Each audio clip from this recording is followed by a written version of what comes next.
آپ ہر چیز کو دنیا میں مہنگی ہے یا سستی اس کے پیسوں کے ذریعے تولتے ہیں. کہتے ہیں 10,000 روپے کی یہ چیز ہے تو سستی ہے اس کے مقابلے میں جو 20,000 کی ہے, جو 20,000 روپے کی چیز ہے اس کے مقابلے میں سستی جو 30,000 کی, اور اسی طرح سے آگے بڑھتے جائیے. میں آپ سے ایک سوال کروں گا, ہر چیز کی کہ گراں بہا ہونے کو, سستے یا مہنگے ہونے کو آپ پیسے کے ذریعے سے تولتے ہیں, ذرا اس کا جواب دیجئے کہ آپ پیسے کو کس کے ذریعے تولیں گے؟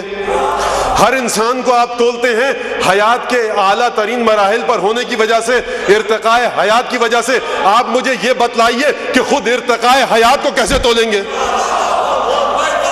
بھئی ان کی حیات بڑی ارتقاء کے اوپر ہے, ان کی حیات انحطاط کے اوپر ہے, یہ حیات مرتقا ہے, یہ حیات منحط ہے, یہ بڑی پست حیات ہے, ان کی حیات بڑی اعلیٰ ہے. تو کس کے ذریعے تولیں گے آپ؟ بھئی ہر چیز کو آپ تعریف کرتے ہیں کہہ کر کہ اس کی حیات ارتقاء ہے, اس کی حیات مرتقا ہے, اس کی حیات بہت بلند ہے.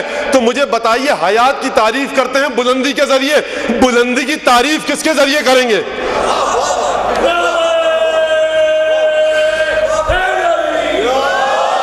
بھائی بلندی کی تعریف کریں گے کس کے ذریعے؟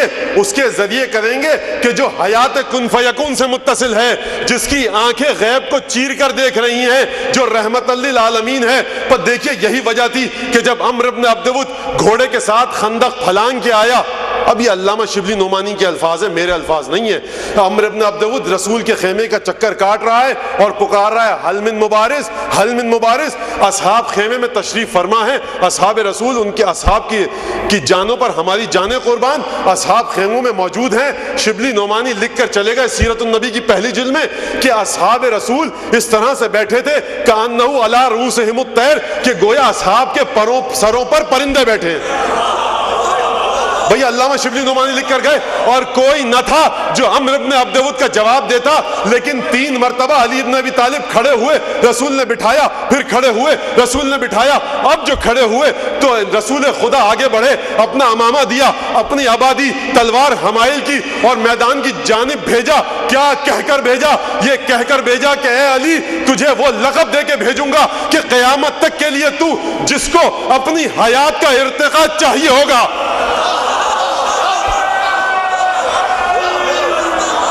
منزلیں خارج از وقت ہوں گی. میں سے آپ کے سے معافی کا خاص تقاضا ہوں. تو دیکھیے عزیزان گرامی, کہا بھائی جنگ خندق یقیناً آپ 10 دفعہ سن چکے ہوں گے, اور یہ خزانہ اہل بیت ہے.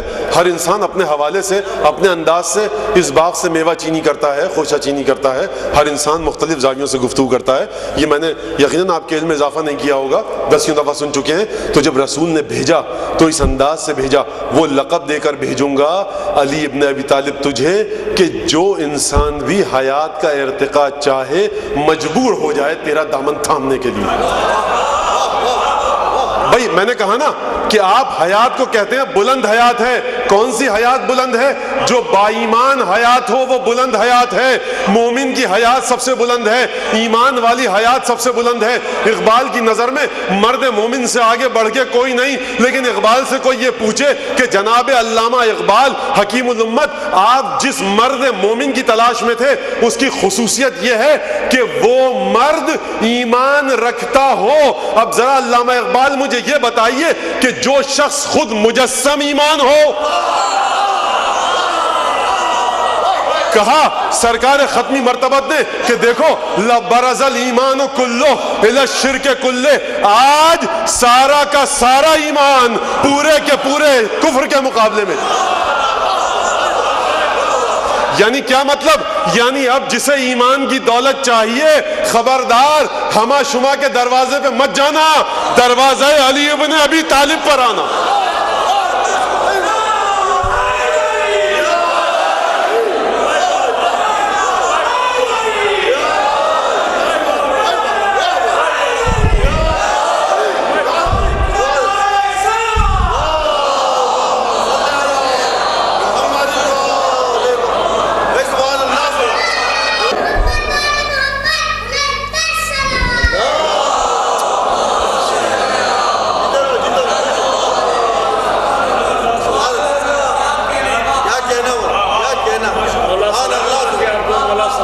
عزیزان دیکھیے, میں نے شروع میں بات کی تھی یونٹ کی, تو اب علی کی ذات کو یونٹ نہیں ملا, علی خود ایک اکائی بن گیا ہے پیمانے کی.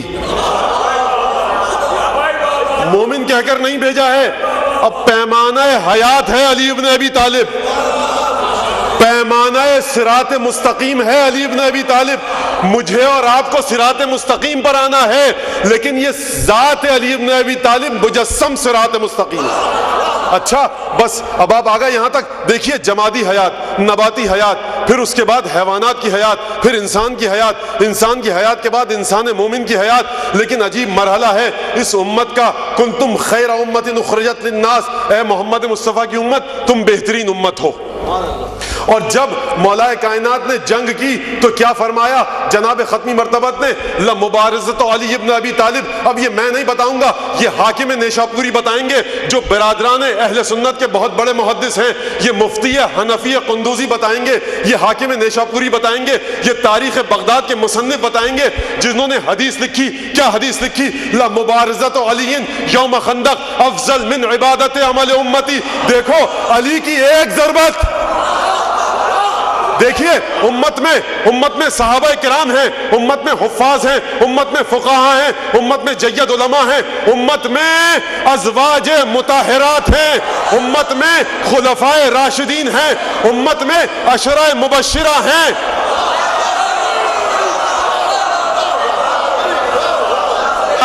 امت میں صحابہ کرام، امت میں تابعین، امت میں تبع تابعین، امت میں حفاظ، امت میں فقہاء، امت میں عرفاء، امت میں صوفیاء، امت میں جتنے بھی لوگ دین کی خدمت کریں اور نہ کریں، قیامت تک کے لیے رسول کا کلمہ پڑھنے والا جو شخص بھی عبادت کرے گا ان سب کی عبادتوں کو ملائیے، ایک ترازو میں رکھیے، علی کی ایک ضربت کو ایک ترازو میں رکھیے تو ہوگا کیا؟ کیا علی کی ضربت برابر؟ نہیں، علی کی ضربت کہیں افضل ہے، ان کی عبادت کہیں ادنا ہے۔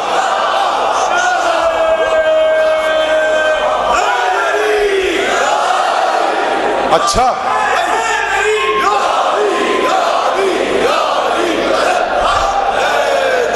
اچھا یہ تو بات آپ نے سمجھ لی نا، امت میں ہے کون سب آپ نے سن لیا۔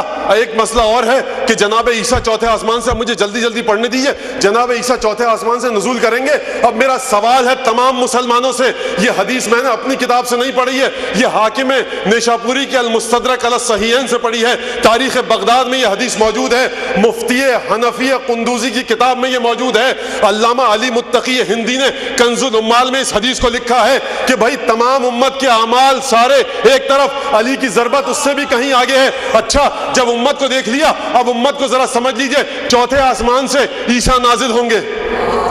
اب سوال ہے میرا پوری امت اسلامیہ سے کہ عیسیٰ جب نازل ہوں گے تو اپنی شریعت پر عمل کریں گے یا امت محمدی کی شریعت پر عمل کریں گے؟ بھائی اس امت میں صرف صحابہ نہیں ہیں، ازواج مطہرات نہیں ہیں، عشرہ مبشرہ نہیں ہیں، اس امت میں عیسیٰ کی عبادت بھی ہے۔ یعنی عیسیٰ کی عبادت کو ایک طرف رکھو، علی کی ضربت کو ایک طرف رکھو، عیسیٰ کی عبادت کا پلڑا کہیں ہلکا ہے، علی کی ضربت کہیں اونچی ہے۔ یہ جوش عقیدت میں آ کر یہ باتیں نہیں کہی جا رہی، یہ معرفت، اس معرفت کا احساس دلوانا ہے کہ کون ہے پہلا امام ہمارا۔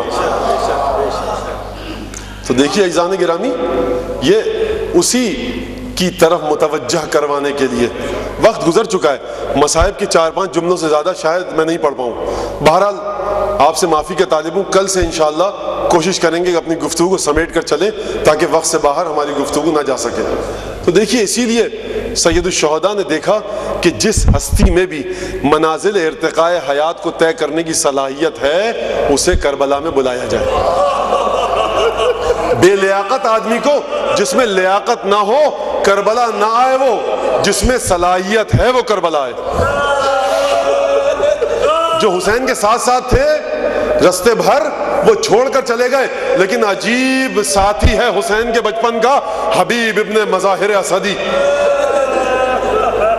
خط لکھا کربلا پہنچ کر، عجیب خط لکھا، اور اس خط نے جب یہ خط حبیب ابن مظاہر کے ہاتھوں میں پہنچا تو اس خط نے حبیب ابن مظاہر کے تن بدن میں ایک عجیب ولولہ پیدا کر دیا۔ یا حبیب اسرع علینا ولا تبخل علینا بنفسک، حبیب جلدی سے ہمارے پاس آؤ اور اپنی جان کو نچھاور کرنے کے سلسلے میں دیکھو کسی کنجوسی اور بخل سے کام مت لو۔ میری دعا ہے کہ یہ جو آپ کے آنسو ہیں، یہ آپ سب کے مرحومین و مرحومات جس کے والدین اس دنیا سے جا چکے ہیں، مرحومین و مرحومات اموات، ان سب کو اس کا ثواب پہنچے، ان سب کو اس کا ثواب پہنچے۔ آپ یہ کام کر سکتے ہیں، بالکل گریہ کیجئے اور اپنے والدین کو اس کا ثواب ہدیہ کرتے رہیے۔ یہ گریہ معمولی نہیں ہے، اس کا ایک آنسو آتش جہنم کو بجھا سکتا ہے۔ عزیزان گرامی، لا تبخل علینا بنفسک، جلدی آؤ ہماری طرف۔ حبیب گھر سے نکلے، کہا غلام سے کہ گھوڑے کو لے کر ایک ایسی جگہ پہ کھڑے ہو جانا جہاں عبید اللہ کے سپاہی نہ دیکھ سکے، میں کسی بہانے سے آؤں گا اور پھر نکل چلیں گے کربلا کی طرف۔ چھپتے چھپاتے حبیب آئے تو دیکھا کہ غلام گھوڑے سے یہ کہہ کر مخاطب ہے کہ اے مرکب، اے میرے آقا کے مرکب، اے راہوار، اگر میرا مولا نہ آیا نا حسین کی نصرت کے لیے حبیب، تو میں چلوں گا حسین کی نصرت کے لیے۔ غلام کو جب دیکھا حبیب ابن مظاہر نے کہ غلام کی معرفت اتنی زیادہ، کہا انت حر لوجہ اللہ، جا تجھے خدا کی راہ میں آزاد کیا، جہاں جانا ہے چلا جا۔ غلام نے کہا مولا ساری زندگی اپنے ساتھ رکھا، اب جب جنت کے راستے کی طرف جا رہے ہیں تو مجھے چھوڑ کے جا رہے ہیں۔ حبیب آئے، کربلا میں آئے۔ جب حبیب آئے نا تو حسین نے عجیب انداز سے استقبال کیا، گویا حسین خود تڑپ رہے تھے، حبیب کی آمد کے منتظر تھے۔ اور وہ عزت ہے حبیب کی کہ حبیب کی قبر انشاءاللہ خدا آپ کو نصیب کرے زیارت کربلا کی، کہ حبیب کی قبر گنج شہیدہ میں نہیں ہے، جب قبلہ رخ جائیے تو چھوٹی سی زری ہے حبیب ابن مظاہر کی حرم سید الشہداء میں۔ حبیب آئے، بڑھ کر استقبال کیا، اور اس کے بعد شب عاشور آئی۔ حبیب ٹہل رہے تھے، مقاتل کے مطابق سرکار سید الشہداء جناب زینب کے خیمے میں گئے۔ جناب زینب جانتی ہیں کہ بابا سے کس طرح کی بے وفائی کی، بھائی حسن سے کیا بے وفائی کی۔ دوستوں نے کہا کہ بھیا حسین، تم نے اپنے ساتھیوں کا امتحان لے لیا ہے، کہیں ایسا تو نہیں کہ صبح کو تمہارے ساتھی تمہیں دغا دے جائیں، ان میں کوئی ایسا تو نہیں کہ تمہیں چھوڑ کر چلا جائے، وفاداری سے منہ موڑ لے۔ بس یہ آواز حبیب کے کانوں میں گئی، حبیب ایک دفعہ بےتاب ہو گئے، دوڑتے ہوئے اصحاب کے پاس آئے، کہا کہ کیا بیٹھے ہوئے کر رہے ہو، ارے فاطمہ کی بیٹی کو تمہاری وفاداری کا یقین۔ کہا کہ کیا کہہ رہے ہو حبیب؟ کہا کہ ہاں، فاطمہ کی بیٹی کو تمہاری وفاداری کا یقین نہیں ہے، چلو چل کے اپنی وفاداری کا یقین دلائیں۔ کہا کیا کریں؟ کہا کہ تلواریں نیام سے نکالو، اپنی تلواریں اپنی گردنوں پہ رکھو، چلو ثانیہ زہرا کے خیمے کے دروازے پر۔ سب آئے دوڑتے ہوئے جناب زینب کے خیمے کے دروازے پر۔ حبیب نے پکار کے کہا کہ سلام ہو ہمارا آپ پر، اے رسول کی بیٹی، یہ ہماری تلواریں ہیں، نیام سے باہر ہیں، ہماری گردنیں ہیں، اگر بی بی آپ حکم دیں ابھی اپنے ہاتھوں سے اپنی گردنوں کو کاٹ کر نچھاور۔ ایک دفعہ جناب زینب نے جب یہ جملہ سنا نا تو دعائے خیر کی، کہا تم پر اللہ کی رحمت ہو۔ بس یہ حبیب ابن مظاہر بعض خطوط میں ملتا ہے الی الرجل الفقیہ، اس فقیہ دانا کے نام ہے حسین کا خط۔ معمولی شخصیت نہیں ہے حبیب ابن مظاہر، بچپن کا ساتھی، مولا کائنات کا صحابی، امام حسن کا صحابی، امام حسین کا صحابی۔ صبح عاشور آئی، جنگ کی حبیب نے، مجھے حبیب کی جنگ نہیں پڑھنی، وقت بہت ہو چکا ہے۔ دیکھیے حبیب نے جب جنگ کی تو پیرانہ سالی، لیکن اس کے باوجود جنگ کا یہ عالم تھا کہ ایک دفعہ عمر سعد نے آواز دی کہ دیکھو اس طرح سے تم اس پر قابو نہیں پا سکتے، ہر طرف سے گھیر لو۔ تو جس کے ہاتھ میں تلوار تھی اس نے تلوار سے حملہ کیا۔ اب حبیب گھوڑے پر بیٹھ نہ سکے، زمین پر آئے۔ جب زمین پر آتے ہوئے دیکھا ایک شقی نے تو نیزے کی ضرب کاری لگائی۔ میرا دل یہ کہتا ہے کہ حبیب نے سلام کیا ہوگا، السلام علیکہ یا ابا عبداللہ، یا ابا عبداللہ ادرکنی، اپنے بچپن کے ساتھی کی خبر لیجئے۔ اور حسین کو آئے، حبیب کو اٹھا کر لائے حسین کی بارگاہ میں۔ حسین نے گنج شہیدہ میں جنازے کو رکھا، یقیناً تسلیاں دی ہوں گی، یقیناً یہ سب کام ہوئے ہوں گے۔ میں کہوں گا حبیب تم تھے نا وہ شب عاشور تھی، اپنی تلوار کو اپنی گردن پر رکھ کر آئے تھے ثانیہ زہرا کو ہمت دلانے کے لیے، وفاداری کا یقین دلانے کے لیے۔ تم اتنے بلند مرتبہ تھے، تمہاری معرفت یہ تھی کہ تمہارا دل تڑپ گیا کہ جناب زینب کو تمہاری وفاداری کا یقین نہیں۔ میں کہوں گا حبیب ذرا گنج شہیدہ سے اٹھو، خیموں میں آؤ، شام غریباں ہے وہ زینب کہ جس کو تم اپنی وفاداری کا یقین دلانا چاہتے تھے، اسی زینب کے خیموں میں آگ لگی ہے۔ ارے شمر کے تازیانے ہیں، سکینہ کو۔ بسم اللہ الرحمن الرحیم، الحمد للہ الذی جعل الحمد مفتاحا لذکرہ وسببا للمزید من فضله ودلیلا على آلائه وعظمته، والصلاة والسلام على صفیہ واشرف رسله شفیع المذنبین والسید المرسلین ابی القاسم المصطفى محمد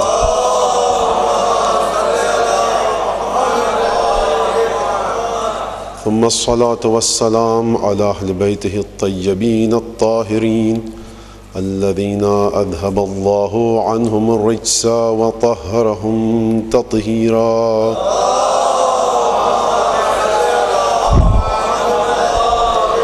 واللعنة الدائمة على أعدائهم أجمعين من الآن إلى قيام يوم الدين.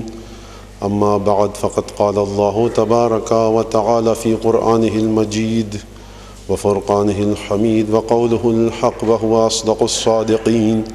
أعوذ بالله من الشيطان الرجيم. إنما أمره إذا أراد شيئا أن يقول له كن فيكون، فسبحان الذي بيده ملكوت كل شيء وإليه ترجعون. صدق الله العلي العظيم. ایک صلوات بھیجیے مل کے محمد۔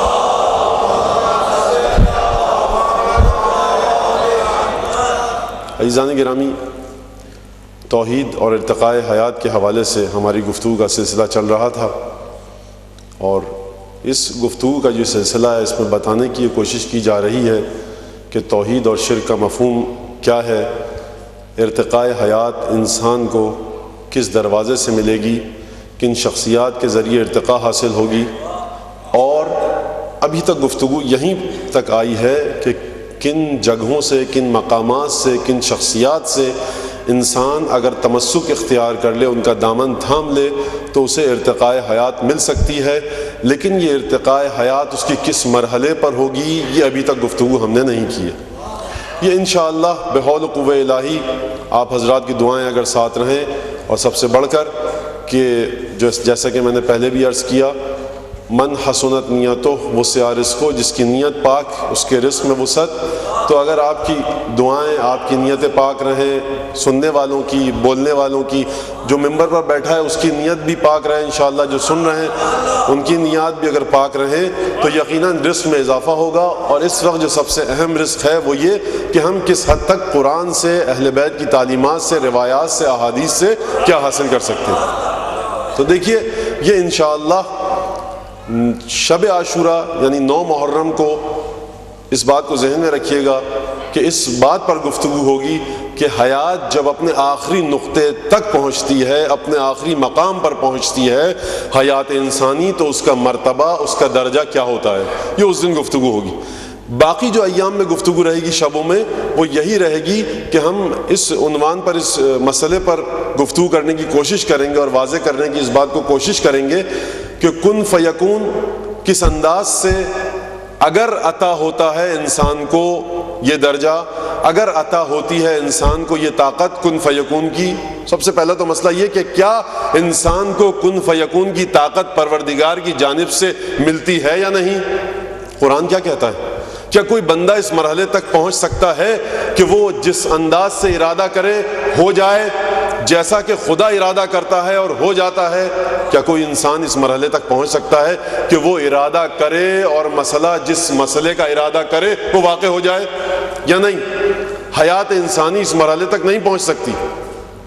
ایک یہ مسئلہ ہے۔ دوسرا مسئلہ یہ کہ کیا کوئی انسان اس مرحلے تک پہنچ سکتا ہے، توجہ کیجیے گا بڑی، کیا کوئی انسان اس مرحلے تک پہنچ سکتا ہے کہ اگر خدا کی جانب سے اسے اذن مل جائے، خدا کی جانب سے اسے اجازت مل جائے، تو جس انداز سے خدا رزق بانٹتا ہے وہ انسان بھی خدا کے اذن سے، خدا کی اجازت سے رزق بانٹے، حیات بانٹے، علم غیب کا اعلان کرے، لوگوں کی زندگی کے مختلف امور اور مسائل کو حل کرے؟ اگر کوئی انسان ایسا کرے اور کوئی انسان اس پر عقیدہ رکھے تو کیا یہ شرک ہے یا توحید؟ اس پر قرآن سے گفتگو ہوگی۔ ایک صلوات بھیجیے ایک دفعہ محمد آل محمد۔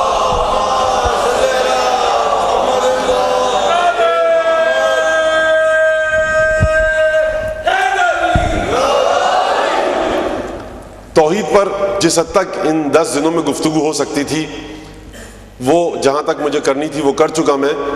اب آج یہ جی چاہتا ہے کہ ذرا رسالت کو اور واضح کیا جائے۔ وہ جو میں نے خطبہ آپ کے سامنے پیش کیا تھا مولا امیر المومنین کا، تو اس خطبے میں وہ جو الفاظ یقیناً آپ کے اذہان میں ہوں گے کہ جس میں مولا نے فرمایا تھا کہ بچپنے سے ہی رسول خدا کے ساتھ عظیم ترین فرشتہ خدا نے بھیج دیا تھا، وہ رسول خدا کو تمام راستوں کی نشاندہی کرتا تھا آپ کے لیے، گویا وحی کا ایک یہ دوسرا انداز تھا، الہام کا ایک دوسرا انداز تھا۔ اور پھر یہ بھی آپ کو یاد ہوگا کہ میں نے عرض کیا تھا کہ رسول خدا ہر سال غار حرا میں کچھ ایام گزارتے تھے، وَكَانَ فِي كُلِّ سَنَةٍ يُجَاوِرُ حَرَا، غار حرا میں چلے جاتے تھے۔ جب غار حرا میں سرکار ختمی مرتبہ چلے جاتے تھے تو آپ کو یاد ہوگا یہ ٹکڑا بھی، یہ حصہ بھی میں نے آپ کے سامنے پیش کیا تھا کہ فرمایا امیر المومنین نے کہ اس حالت میں جب غار حرا میں آپ تشریف لے جاتے تھے تو صرف میں آپ کو دیکھتا تھا، کوئی اور آپ سے کسی قسم کا سرکار ختمی مرتبہ سے کسی اور کا ارتباط نہیں ہوتا تھا۔ اور پھر اس کے بعد وہیں پر امیر المومنین نے یہ بھی بتایا تھا کہ میں سرکار ختمی مرتبت کی اتباع اس طرح کرتا تھا کہ جس طرح سے اونٹنی کا بچہ اونٹنی کے پیچھے پیچھے چلتا ہے۔ اور پھر یہ بات بھی آئی تھی سامنے کہ میں اس وقت کنت ارا نور الرسالہ واشم ریح النبوہ، میں خوشبو نبوت کو سونگھتا بھی تھا، نور رسالت کو دیکھتا بھی تھا۔ یہاں تک بات آ چکی تھی۔ اب یہاں سے مجھے اسی خطبے سے ایک جملہ اور اٹھانا ہے، لینا ہے اقتباس، اور پھر اس کے اوپر گفتگو چلے گی۔ دیکھیے سرکار ختمی مرتبت صلی اللہ علیہ وآلہ وسلم، ہم اردو میں کہتے ہیں، فارسی کا لفظ ہے پیغامبر، پیغام لانے والا۔ تو لوگوں نے کہا کہ جب یہ ہم نے کہا پیغامبر، پیغام لانے والا یعنی قاصد، تو لگا ہمیں یہ کہ ہم ان دنیاوی قاصدوں کی بات کر رہے ہیں، ہم دنیاوی پیغام والوں کی بات کر رہے ہیں۔ جو پیغام لاتا ہے، خط لاتا ہے، خط لفافے میں بند ہوتا ہے، اسے لفافے کے اندر موجود مضمون کا کچھ علم نہیں ہوتا۔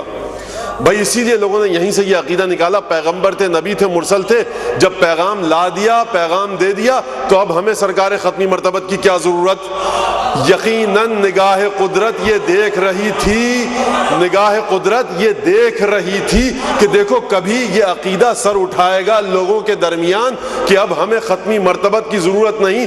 اس لیے یہ کہہ دیا خدا نے اپنے قرآن میں، دوبارہ اس آیت کو دہراؤں گا سورہ انبیاء اور اسراء کی جو میں نے آپ کے سامنے پیش کی، کہ دیکھو صحیح ہے ہم نے اس قرآن کو اس نبی کے ساتھ بھیجا، 13 سال مکے میں، 10 سال مدینے میں، 23 سال کی نبوت کے بعد، وحی کے آنے کے بعد کی عمر، اس سے پہلے 40 سال، 63 سال کی کل عمر، اور 63 سال گزارنے کے بعد یہ نبی چلا گیا پیغام دے کے۔ تو خبردار یہ نہ سمجھنا کہ پیغام لایا تھا، دیا چلا گیا، اب ہمیں اس کی کوئی ضرورت نہیں۔ تم چاہے دنیا میں ہو، چاہے شکم مادر میں ہو، چاہے صلب پدر میں ہو، چاہے تم اپنی قبر میں ہو، چاہے تم برزخ میں چلے جاؤ، چاہے پل صراط پر آ جاؤ، دیکھو ہم نے جب یہ کہہ دیا وَمَا أَرْسَلْنَاكَ إِلَّا رَحْمَةً لِلْعَالَمِينَ، تو تم کہیں بھی محمد مصطفیٰ سے بے نیاز نہیں ہو، ہر مرحلے پر تمہیں محمد کی ضرورت ہے۔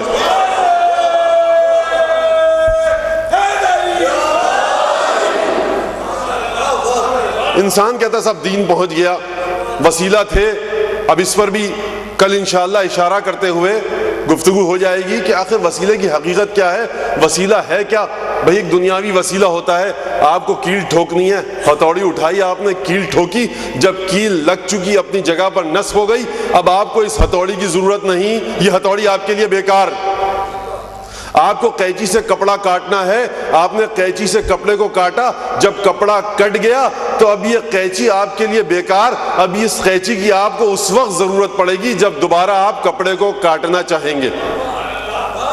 تو کیا سرکار ختمی مرتبت اس انداز کا کوئی وسیلہ ہے؟ کیا سرکار ختمی مرتبت کا وجود اس انداز کی حیات رکھتا ہے؟ بھائی یہ ختمی مرتبت تو آیا ہے تمہیں اندھیروں سے نور کی طرف لے جانے کے لیے، اس کی حیات کو تم مسلمانوں نے کتنا غضب کر دیا کہ قینچی اور چاقو سے بھی پس درجے پر لے آئے۔ بھائی قرآن کو پڑھیے آپ، وہی دوبارہ آیت کو پھر میں پڑھوں گا کہ رحمت للعالمین ہے، یہ نبی کبھی تمہاری آنکھوں کے سامنے ہوگا، کبھی پردہ غیب میں چلا جائے گا، تم کہو گے ہم نے نبی کو قبر میں اتار دیا، مٹی ڈال دی نبی کے قبر پر، لیکن دیکھو نبی کا وجود یہ نہیں ہے۔ فرمایا سرکار امیر المومنین نے نہج البلاغہ میں، مات منا ولیس بمیت، ہم میں سے جو مر جاتا ہے نا اسے موت آ جاتی ہے لیکن مردہ نہیں ہوتا۔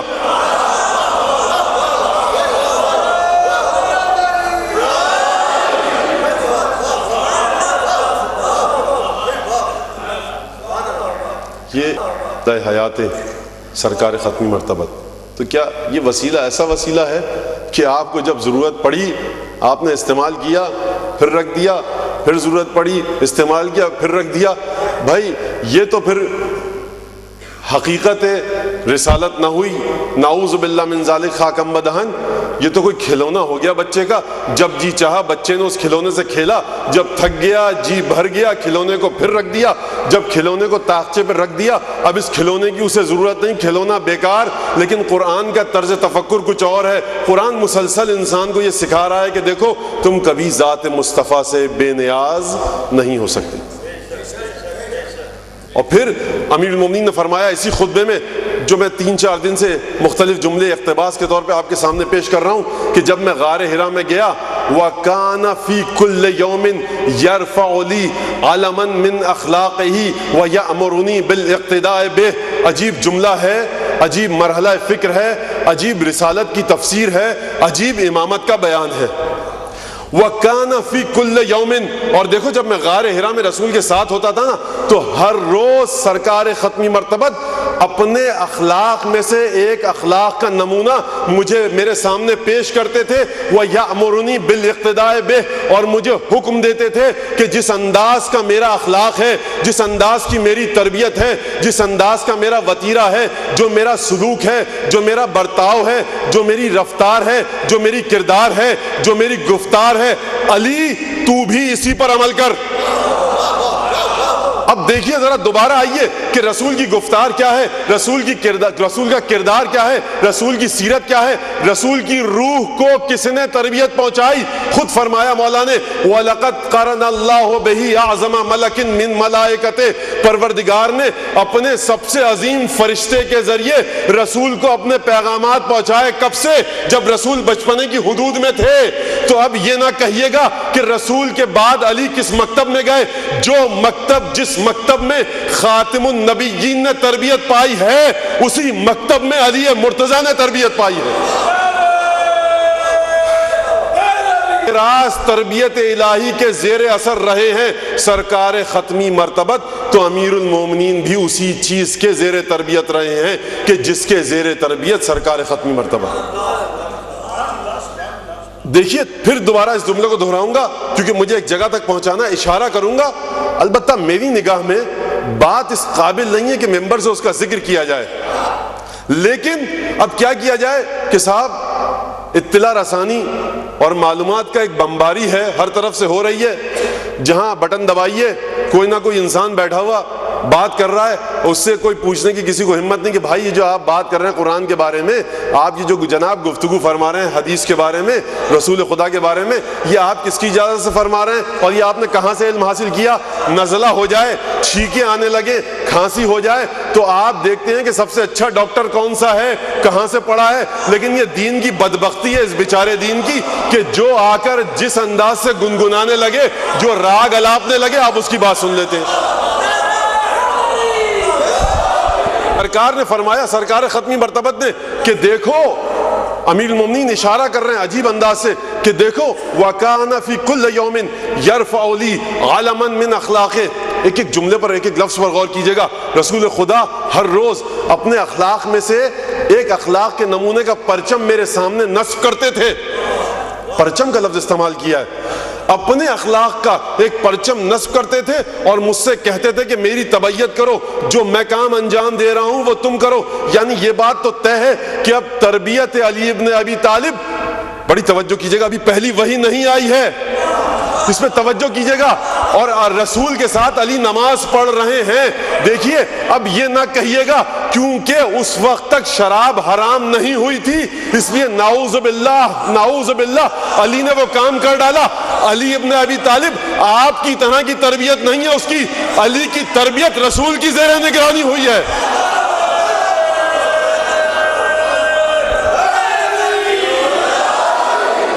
آپ کرم اللہ وجہہ کہتے کہتے نہیں تھکتے مولا کائنات کو. بھئی جس کے چہرے کی منزلت یہ ہے کہ اللہ اس کے چہرے کی تکریم کرے، اللہ اس کے چہرے کو عزت بخشے، جس کے چہرے کو خدا عزت بخشے، سوچئے اس کی روح کی کیا منزلت ہوگی.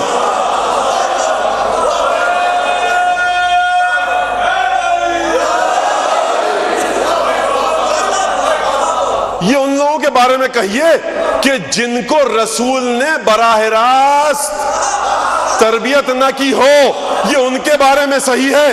علی ابن ابی طالب کے بارے میں یہ کہنا کہ کیونکہ اس وقت تک فلاں حکم نہیں آیا تھا، فلاں چیز نہیں آئی تھی، قرآن نہیں آیا تھا، آیت نہیں اتری تھی، رسول نے بیان نہیں کیا تھا، یہ ان کے لیے ہے جو مسجد میں آ کر درس لیتے تھے.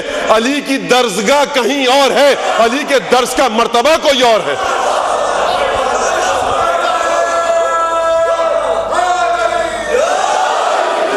سمجھیے رسالت کو، سمجھیے ولایت کو، سمجھیے امامت کو. عجیب انداز ہے. دیکھیے بسم اللہ الرحمن الرحیم والنجم اذا ہوا ما ضل صاحبکم وما غوا. دیکھو قسم ہے ستارے کی، جب ستارہ اپنی راہ سے بھٹک گیا. ما ضل صاحبکم وما غوا، یہ جو تمہارے ساتھ ساتھ رہتا ہے نا نبی، خبردار یہ نہ کہنا کہ یہ بھی بھٹک گیا، یہ اپنے راستے سے ہٹ گیا.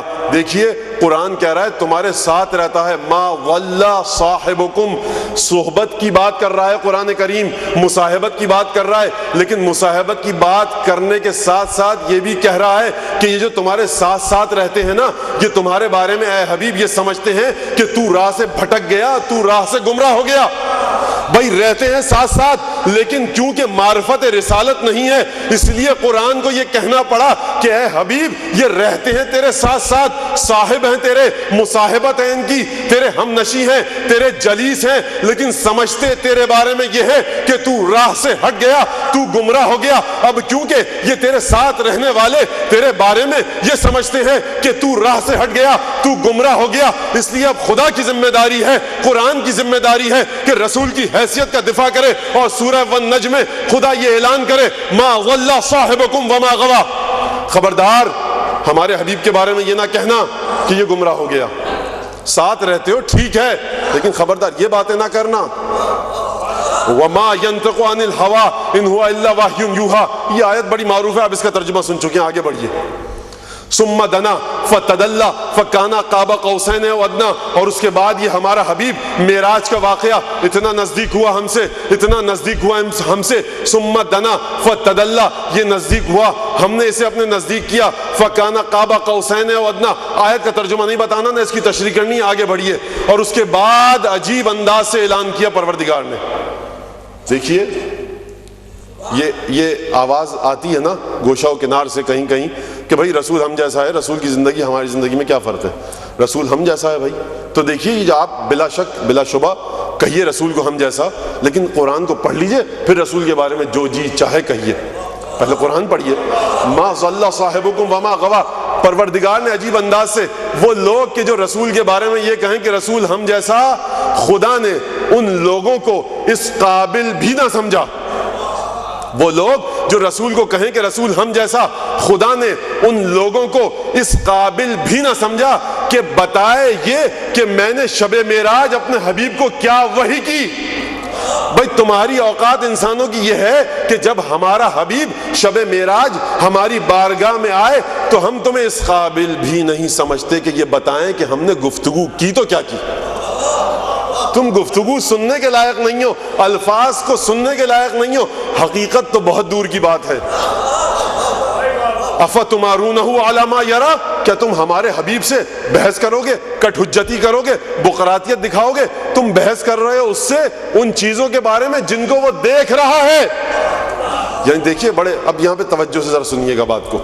آپ گئے کسی دور دراز کے سفر پہ, آپ نے کہا صاحب بلڈنگیں ایسی ہیں, عمارتیں ایسی ہیں, سڑکیں ایسی ہیں, گاڑیاں ایسی ہیں, مشینیں ایسی لگی ہوئی ہیں, فلاں ملک میں اتنی ترقی ہو گئی ہے. آپ خود دیکھ کے آ رہے ہیں. اب ایک آدمی کہے گا بھائی یہ کیسے ہو سکتا ہے کہ ہم بات کریں اور سیکنڈوں سے بھی کم عرصے میں ہماری جو یہ گفتگو ہے یہ امریکہ پہنچ جائے, دنیا کے اس گوشے میں؟ یہ کیسے ہو سکتا ہے؟ 200 سال پیچھے چلے جائیے تو انسان کے سامنے یہ سوال تھا, یہ کیسے ہو سکتا ہے کوئی جنگلوں میں رہنے والا آدمی ہو کہ آپ پرچے کو فیکس مشین پہ اسکینر پہ رکھیے اور اس کے بعد ایک بٹن دبائیے, یہ پورے کے پورے کاغذ کی تصویر وہاں منتقل ہو جائے گی. یہ کیسے ہو سکتا ہے؟ ہو بہو وہی الفاظ, وہی خط, وہی رائٹنگ, وہی نمونہ اسی مثال کے ساتھ منتقل ہو جائے گی. اچھا اب آپ بحث کیجئے, ایک آدمی کہے بھائی یہ نہیں ہو سکتا, کہ کیا بات کر رہے ہیں آپ کہیں گے کہ بھائی میں دیکھ کے آ رہا ہوں ایسی مشینیں ایجاد ہو چکی ہیں. اب آپ لاکھ گفتگو کرتے رہیے, وہ نہیں سمجھے گا. ایک بیچارہ جو جنگل میں کسی کونے میں کھو میں رہتا ہے وہ آپ کی بات نہیں سمجھے گا. آپ کریں گے کیا؟ اسے لا کر دکھا دیجئے مشین, یا اسے اس ماحول میں لے آئیے کہ وہ اس مشین کو دیکھ سکے. یہ بات دنیاوی بات ہے. لیکن اگر مرحلہ و معراج کا کہ جہاں پر سوائے ختمی مرتبت کے جہاں جبرائیل یہ کہے کہ اے محمد لو دنوت انملتن لاحترقت, اے محمد مصطفیٰ اب یہاں سے آپ اکیلے جائیے, جبرائیل میرے ساتھ نہیں آؤ گے, اے نبی اے محمد مصطفیٰ یہ وہ مقام ہے کہ آپ سے پہلے کسی کے قدم یہاں نہیں پہنچے, اور اگر میں انگشت برابر بھی آگے بڑھ جاؤں گا لاحترقت تو جل کر راکھ ہو جاؤں گا. بھائی یہ سرکار ختمی مرتبت کا مرحلہ دیکھیے. اس کے بعد فرمایا افتمارونہ علی ما یرا فاوحی الی عبدہ ما اوحی. معراج پہ مقام پہ جو سدرۃ المنتہا ہے, جو مقام غیب مطلق ہے, جب وہاں سرکار ختمی مرتبت پہنچے تو خدا نے اعلان کیا دیکھو پس اللہ نے وحی کی اپنے بندے پر, وہ وحی کی جو اس نے وحی کی. یہ کیا جملہ ہے؟ قرآن کی آیت ہے. یہ کیا جملہ ہے کیا صاحب؟ یہ سمجھ میں آئی کوئی بات؟ پروردگار اگر تجھے, بڑی توجہ کے ساتھ اب یہاں پہ سنیے گا بات کو, دیکھیے یہ وہ مرحلہ فکر ہے, یہ وہ نقطہ بحث ہے کہ اگر آپ نے اس کو کما ہوا حق ہوا اپنے ذہنوں میں محفوظ نہیں کیا تو کل صبح کے اخبارات میں ہو سکتا ہے مجھ پر شرک کا ٹھپا لگ جائے. تو مجھے شرک سے بچانے کے لیے خدا را توجہ سے سنیے گا اس بات کو, کیونکہ یہاں پاکستان ہے, وہ مسائل جو بڑے اہم اداروں میں بڑے اہم مقامات پر گفتگو, ڈیبیٹ, قرآن کی آیات, احادیث, عقلی, منطقی, فلسفی دلائل کے ذریعے طے ہونے چاہیے. پاکستان اتنی ترقی کر چکا ہے کہ دیواروں پر چوکنگ کے ذریعے طے ہو جاتے ہیں. تو آپ اس ملک کے لوگوں کی عقل کو کیا کہیں گے صاحب؟ آپ مجھ سے ناراض ہو گئے, آپ نے لکھ دیا میرے خلاف نعرہ, میں آپ سے ناراض ہو گیا, میں نے آپ کے خلاف نعرہ لکھ دیا. ٹھیک ہے, کفر اور توحید کی جو شرک اور کفر کی جنگ, شرک اور توحید کی جنگ, کفر اور اسلام کی جنگ یہاں پر دیواروں پہ حل کر لی جاتی ہے. تو عزیزان گرامی دیکھیے یہ مرحلہ فکر بڑا عجیب مرحلہ فکر ہے. فَأَوْحَى إِلَىٰ عَبْدِهِ مَا أَوْحَىٰ, پس وحی کی اللہ نے اپنے بندے پر جو وحی اسے کرنی تھی. پروردگار اس آیت کو نازل کرنے کی ضرورت کیا تھی؟ ہاتھوں کو جوڑ کر پروردگار کی بارگاہ میں سوال کروں کہ پروردگار تجھے اس آیت کو نازل کرنے کی ضرورت کیا تھی جب تجھے یہ بتانا ہی نہ تھا, جب تجھے یہ بتانا ہی نہ تھا کہ وحی کی تو کیا کی, تو اس آیت کو نازل کرنے کی ضرورت کیا تھی؟ بھائی ایک فائدہ تو اس آیت کے نازل کرنے کا یہ ہے کہ دیکھو پروردگار عالم اور محمد مصطفیٰ کا تعلق ایسا ہے کہ اگر پروردگار کوئی وحی کرے تو تم انسان اس لائق بھی نہیں ہو کہ ہم تمہیں وہ وحی کھول کر بیان کر سکیں. بس اتنا سن لو کہ ہم نے کچھ کہا, ہمارے بندے نے وہ سن لیا.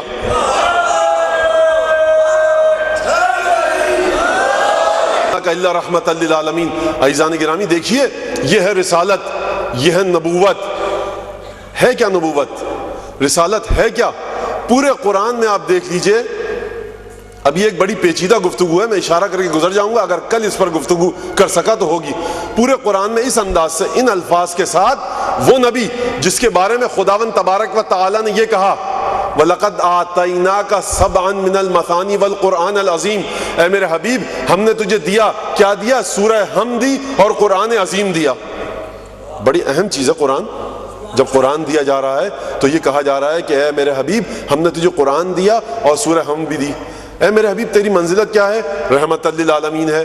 لیکن ایک چھوٹا سا سورہ ہے قرآن مجید کا، خود مجسم رحمت ہے سرکار ختمی مرتبت، لیکن اس کے باوجود بھی ایک چیز عطا کی جا رہی ہے سرکار ختمی مرتبت کو، بسم اللہ الرحمن الرحیم، اور عجیب چیز دی جا رہی ہے، بڑی باہیبت چیز، بہت عظیم چیز، بہت ہی بلند مرتبہ چیز، بڑے درجے والی چیز کہ قرآن ملنے کے باوجود، رحمت للعالمین ہونے کے باوجود، شافع محشر ہونے کے باوجود، معراج پر جانے کے باوجود، تمام حقائق دیکھنے کے باوجود، جنت اور جہنم کی کنجیاں ملنے کے باوجود، جبرائیل کو بھی پیچھے چھوڑ کر آگے جانے کے باوجود، جب اس سورہ میں پروردگار آئے تو یہ کہے بسم اللہ الرحمن الرحیم انا اعطیناک الکوثر، اے میرے حبیب ہم نے تجھے کوثر عطا کی۔ کیا ہے یہ کوثر؟ بھائی پروردگار کھول کے بیان کر دیتا، یہ ہے کیا کوثر؟ بھائی لوگوں نے کہا خیر کثیر، بس اب یہیں تک اس کو سن لیجئے، خیر کثیر ترجمہ کیا، یہ 7ویں 8ویں 9ویں 10ویں کے بچے بھی جانتے ہیں، دینیات کی کتابوں میں لکھا ہوتا ہے خیر کثیر، ہم نے بے شک تجھے خیر کثیر عطا کی۔ یہ خیر کثیر ہے کیا؟ جب یہ خیر کثیر مل گئی تو خدا نے کہا دیکھ میرے حبیب یہ خیر کثیر اتنی عظیم شے ہے، اتنے بڑے درجے والی شے ہے، اتنی بڑی منزلت والی شے ہے، فصل لربک وانحر، ہم نے جو تجھے دی ہے نا، اب اس کے مقابلے میں تو ہمارے ساتھ کیا کر، فصل لربک وانحر، نماز پڑھ اور نحر کر۔ اب نحر کے الفاظ میں مجھے نہیں جانا، نماز پڑھ، ہماری عبادت کر، یعنی شکر، امتنان، تشکر کا مرحلہ یہ کہ نماز پڑھ ہمارے لیے، یہ ایسی چیز ہے۔ اب اس سے آگے مجھے جانا نہیں ہے، آپ کے ذہنوں کو میں کسی حد تک آگے لے آیا۔ دیکھیے یہ ہے کہ آخر سرکار ختمی مرتبت کی ذات، محمد مصطفیٰ کی ذات، خاتم النبیین کی ذات، یہ ذات ایسی ہے کہ عجیب مرحلہ ہے۔ اب یہاں تک بات آ گئی تو مجھے یہ کہنے دیجئے، میر انیس نے عجیب یہاں پر بات کری، سنیے گا توجہ سے، اندیشہ توصیف شہنشاہ امم ہے، اندیشہ توصیف شہنشاہ امم ہے، زانو پہ سر فکر ہے، سجدے میں قلم ہے، یہ راہ ہے باریک کے لغزش میں قدم ہے، اے دست زبردست خدا، خدا کے ہاتھ سے مدد مانگ رہے ہیں میر انیس، اندیشہ توصیف شہنشاہ امم ہے، زانو پہ سر فکر ہے، سجدے میں قلم ہے، یہ راہ ہے باریک کے لغزش میں قدم ہے، اے دست زبردست خدا وقت کرم ہے، خامے سے نہ کچھ طبع خدا داد سے ہوگا۔ یہ وہی میر انیس ہیں جو یہ کہتے ہیں خبر کرو میرے خرمن کے خوشا چینوں کو، یہ وہی میر انیس ہیں کہ جنہوں نے عروس سخن کو کسی نے میر انیس کی طرح سے نہیں سنوارا ہے، یہ وہی میر انیس ہیں کہ جن کو آج آپ دکھا سکتے ہیں لارڈ ملٹن کے سامنے، انگریزوں کے سامنے کہ بھئی ہمارے پاس بھی انیس ہے اگر تمہارے پاس ملٹن ہے تو، یہ وہی انیس ہے، یہ وہی انیس ہے۔ اگر آپ انیس کو ہٹا دیجئے تو آپ کی اردو زبان میں رزمیہ اور حماسہ شاعری کا کوئی وجود نہیں ہوگا، اگر آپ میر انیس کو ہٹا دیجئے تو آپ کی اردو شاعری کا دامن خالی ہے رزمیہ شاعری سے۔ اگر ایران میں فردوسی ہے، یورپ میں انگلستان میں ملٹن ہے، تو آج آپ سینہ ٹھوک کر کہہ سکتے ہیں امام حسین کو نہیں ماننا نہ مانیے، میر انیس کو ماننا پڑے گا۔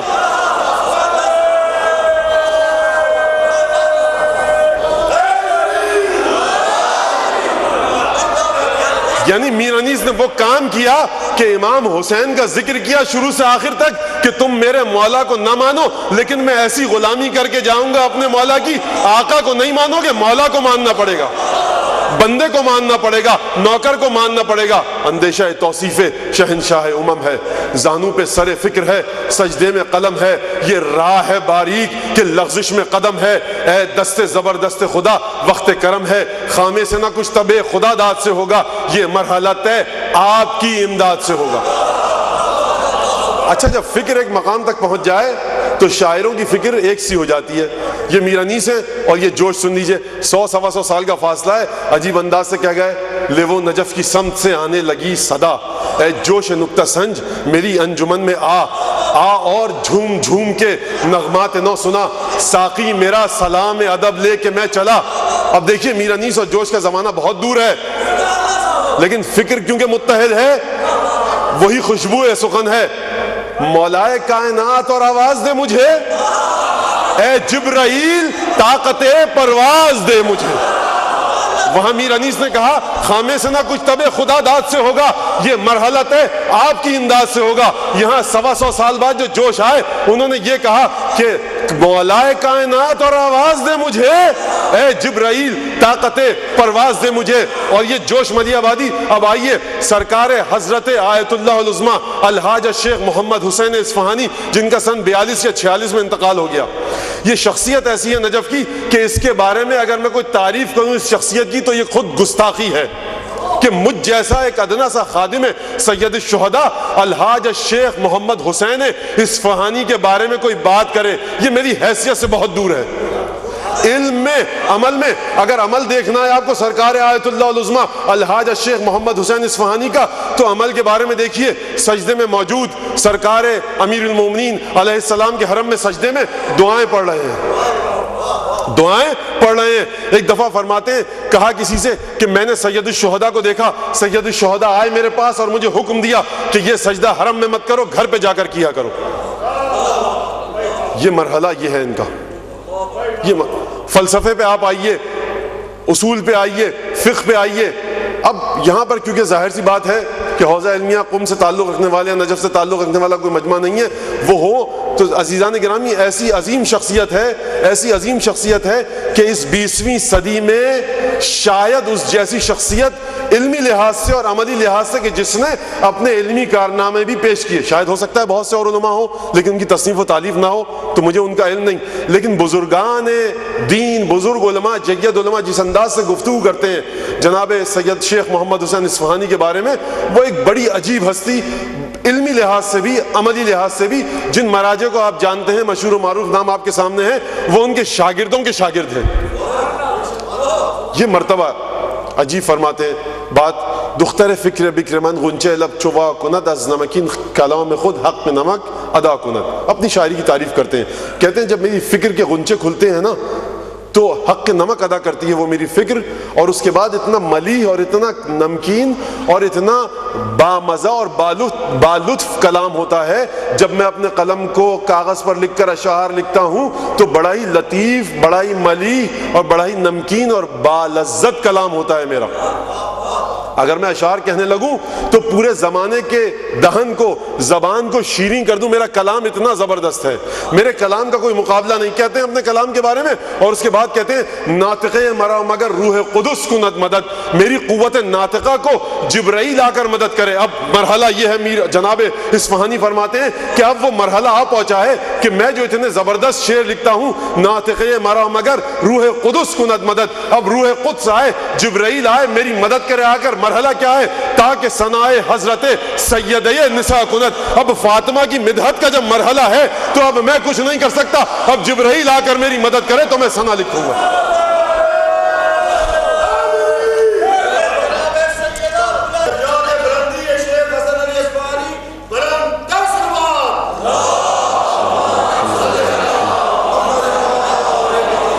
واقعاً وہ ایسے ایک عالم تھے کہ جن کے لیے یقیناً ہمیں نیک عمل کرنا چاہیے. اور جتنے بزرگان علماء تھے، اگرچہ آپ کو نام نہ پتہ ہوں، نام نہ جانتے ہوں، لیکن جب بھی کوئی نیک عمل کریں، شبہ قدر ہیں، رمضان کا مہینہ ہے، زیارتوں پہ جاتے ہیں تو ہمیشہ ایک زیارت امام زمانہ جناب معصومہ اپنے مرحومین و مرحومات والدین کے بعد ان علماء کی طرف سے بھی پڑھا کیجئے اور کیا کیجئے کہ جنہیں کوئی نہیں جانتا اور جو مکتب کی خدمت کر کے دنیا سے چلے گئے. برکتیں آپ کو نصیب ہوں گی، یقین کیجئے. دیکھیے یہ سرکار ختمی مرتبت کی ذات، تو سرکار ختمی مرتبت کی ذات تو بہت دور ہے. سیدہ نساء عالمین کی ثنا کرنا ممکن نہیں بغیر جبرائیل کی مدد کے. جناب ختمی مرتبت کی ثنا ممکن نہیں جبرائیل کی مدد کے. تو جناب میر انیس فرما گئے کہ دیکھیے بغیر دست خدا کی مدد کے یہ کام نہیں ہو سکتا. اور پھر عجیب انداز سے فرمایا، توجہ کیجیے گا، بس یہ قطعہ پڑھ کے میں پھر اپنی گفتگو کے سلسلے کو آگے بڑھاؤں اور رسالت پر آج اپنی گفتگو کو جو مجھے کرنی ہے کسی حد تک ختم کر دوں اور ایک نتیجہ دے کر آج آپ لوگ انشاءاللہ یہاں سے اپنے گھروں کو جائیں. اسی سلسلے کے تسلسل کے ساتھ فرماتے ہیں کہ دیکھیے یہ قطعہ یقیناً آپ کے ذہنوں میں آ گیا ہوگا کہ خامے سے نہ کچھ تب خدا داد سے ہوگا، یہ مرحلہ طے آپ کی امداد سے ہوگا. آئینے سے اوصاف سکندر نہیں ممکن. آئینے سے اوصاف سکندر نہیں ممکن، بلبل سے کبھی وصف گلے تر نہیں ممکن، ذرے سے ثنائے شہ خاور نہیں ممکن۔ آئینے سے اوصاف سکندر، سکندر اعظم بڑا فاتح تھا، آئینے کے سامنے کھڑا ہوگا تو آئینہ کیا بتائے گا بے جان؟ آئینے سے اوصاف سکندر نہیں ممکن، بلبل سے کبھی وصف گلے تر نہیں ممکن، ذرے سے ثنائے شہ خاور نہیں ممکن، اور جبریل سے تعریف پیمبر نہیں ممکن۔ یہاں پیمبر تک آ گئے نا؟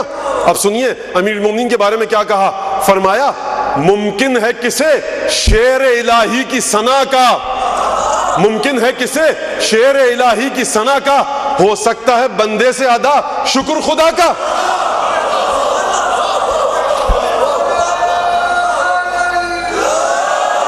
ان تعدوا نعمت اللہ لا تحصوها، آیت قرآن ہے کہ اگر تم خدا کی نعمتوں کو گننا چاہو، شکر کرنا چاہو، نہیں شکر کر سکتے۔ ممکن ہے کسے شعر الہی کی ثنا کا، ہو سکتا ہے بندے سے ادا شکر خدا کا۔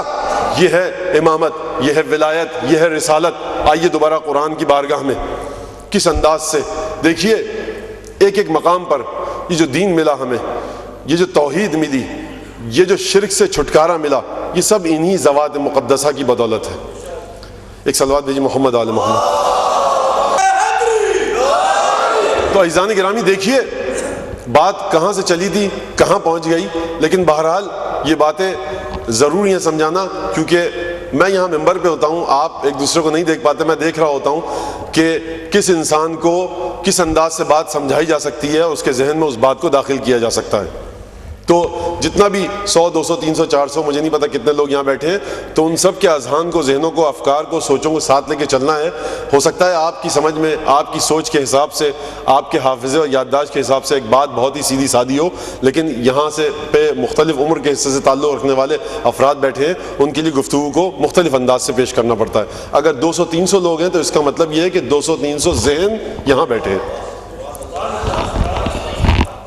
فرمایا کیا؟ دیکھیے الصلاۃ، ابھی شرک اور توحید کے حوالے سے بات آ گئی تو رسالت کو سمجھانا پڑے گا کہ نقطہ کیا ہے، وہ محور کیا ہے جس پر گفتگو چل رہی ہے، کہ دیکھیے آپ کبھی بھی سرکار ختمی مرتبت سے بے نیاز نہیں ہو سکتے، کبھی آپ ان کی ضرورت کا انکار نہیں کر سکتے۔ فرمایا الصلاۃ عمود الدین، الصلاۃ معراج المومن، ترجمہ سب کو پتہ ہے، ان قبلت قبل ما سوا وان ردت رد ما سوا، نماز اگر قبول ہو گئی ہر عبادت قبول ہو گئی، اگر نماز ٹھکرا دی گئی ہر عبادت ٹھکرا دی گئی۔ یہی نماز کی اہمیت ہے، یہی بہترین عبادت نماز ہے، اور اسی وجہ سے کیونکہ بہترین عبادت ہے اسی لیے سید الشہداء نے شب عاشورہ نماز اور استغفار میں گزارا۔ اسی وجہ سے سرکار امیر المومنین کو جو شہادت نصیب ہوئی وہ نماز کی حالت میں۔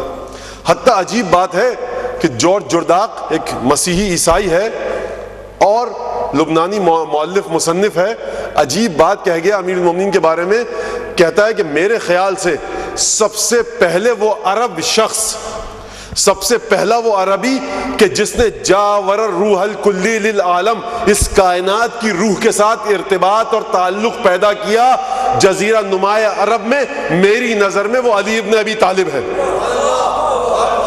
مر علی کو موت آئی کس حالت میں؟ والصلاۃ بین شفتیہ، کہ علی کے دونوں ہونٹوں کے درمیان نماز تھی۔ یہ عیسائی کہہ کر جا رہا ہے علی ابن ابی طالب کے بارے میں۔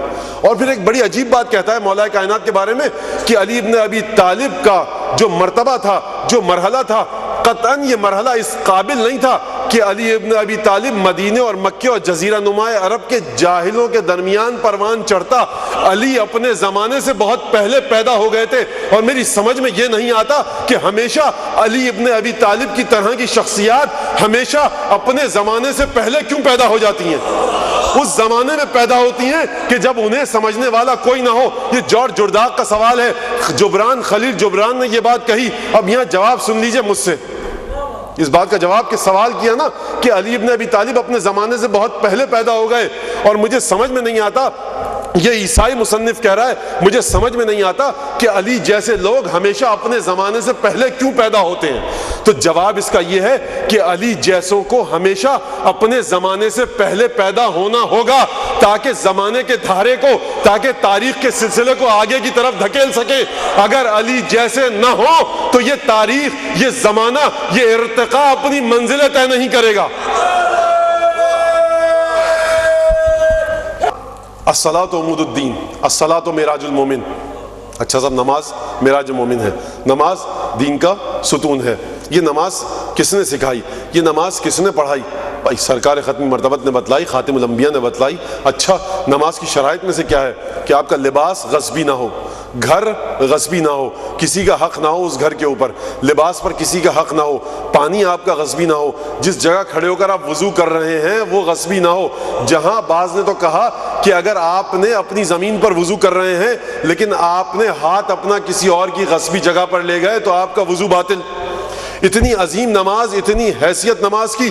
نماز میں ایک شرط کیا ہے کہ قبلے کی طرف رخ کر کے کھڑے ہو جائیے. اگر آپ قبلے کی طرف پشت کر کے نماز پڑھیں، بہترین وضو کیجئے، بہترین خوشبو لگائیے، صاف ستھرے کپڑے پہنیے، بہترین مصلی بچھائیے، بہترین قرات کے ساتھ نماز پڑھیے. لیکن اگر قبلے کی طرف پشت کر کے نماز پڑھ لیں، نماز باطل ہے. اچھا، یہ قبلہ ملا کہاں سے؟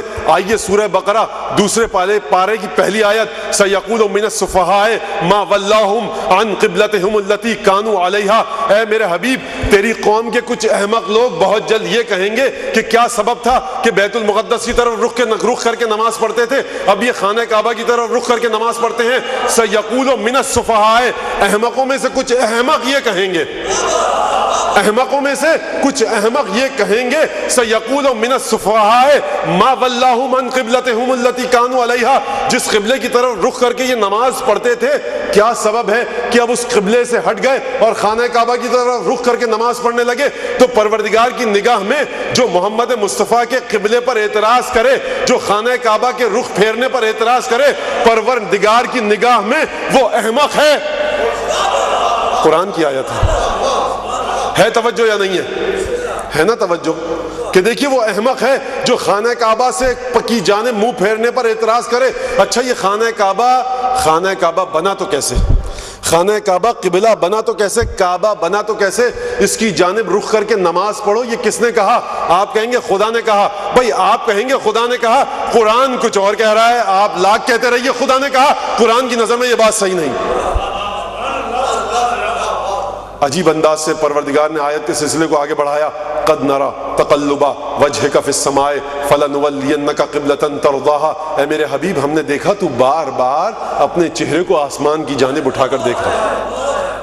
یعنی نبی نے دعا نہیں مانگی ہے، نبی نے کوئی گفتگو نہیں کی ہے، زبان نہیں ہلائی ہے. سمجھیے رسالت محمد مصطفیٰ کو کہ محمد مصطفیٰ آسمان کی طرف رخ کر کر دیکھے تو مسلمانوں کا قبلہ تبدیل ہو جائے. قد نرى تقلب وجهك في السماء. اے میرے حبیب، ہم نے دیکھا کہ تو بار بار آسمان کی طرف دیکھ رہا ہے. فلنولينك قبلة. یہیں رک جائیے، یہاں ذرا ٹھہر جائیے. اے میرے حبیب، ہم تجھے پھیر دیں گے ایک قبلے کی طرف. بھائی قبلہ کون سے قبلے کی طرف؟ خدا نے نہیں بتائی خصوصیت. کچھ بھی ہو سکتا تھا، وہ خانہ کعبہ بھی ہو سکتا تھا، وہ بیت المقدس دوبارہ ہو سکتا تھا، وہ مسجد کوفہ ہو سکتی تھی. یہ مت کہیے گا مسجد کوفہ بعد کی بات ہے، نہیں، مسجد کوفہ جناب نوح اور آدم کے اور ابراہیم کے زمانے کی بات ہے. خدا یہ کہہ سکتا تھا کسی اور مقام کی طرف تیرے رخ کو پھیر دیں گے، قطب شمال کی طرف، قطب جنوب کی طرف. خدا نے خصوصیت نہیں بتائی، کہا کہ فَلَنُوَلِّيَنَّكَ قِبْلَةً تَرْضَاهَا. اے میرے حبیب، ہم ایک ایسے قبلے کی طرف تیرے رخ کو پھیر دیں گے. کس قبلے کی طرف؟ تَرْضَاهَا، کہ وہ قبلہ تجھے راضی کرے. یعنی نماز میں جو عین توحید ہے، نماز جہاں پر جبی سائی کی جاتی ہے خدا کی بارگاہ میں، سجدہ کیا جاتا ہے خدا کے لیے. خانہ کعبہ وہ کہ جو توحید کا مرکز، نماز وہ جو توحید عبادی، نماز میں عبادت کرتے ہیں خدا کی. خانہ کعبہ خدا کا گھر، لیکن قبلہ کیا ہے کہ محمد مصطفیٰ کو راضی کرنے کی غرض سے خدا نے اسے قبلہ قرار دیا. محمد مصطفیٰ کی منزلت ہے. اور دیکھو پریشان مت ہونا کہ خانہ کعبہ میں کچھ خصوصیت ہے خصوصیت، لیکن یہ نہ سمجھنا کہ خدا خانہ کعبہ میں بیٹھا ہے۔ وَلِلَّهِ الْمَشْرِقُ وَالْمَغْرِبُ، آیت کا تسلسل آگے بڑھا، دیکھو مشرق بھی خدا کے ہیں، مغرب بھی خدا کا ہے، صرف خانہ کعبہ خدا کا نہیں ہے۔ یہ ہوا کیوں؟ اس لیے ہوا تاکہ خدا یہ دیکھ سکے کہ اے محمد مصطفیٰ، قبلے کی اس تبدیلی میں کون تیری پیروی کرتا ہے، کون تیرے فیصلے کو ٹھکراتا ہے۔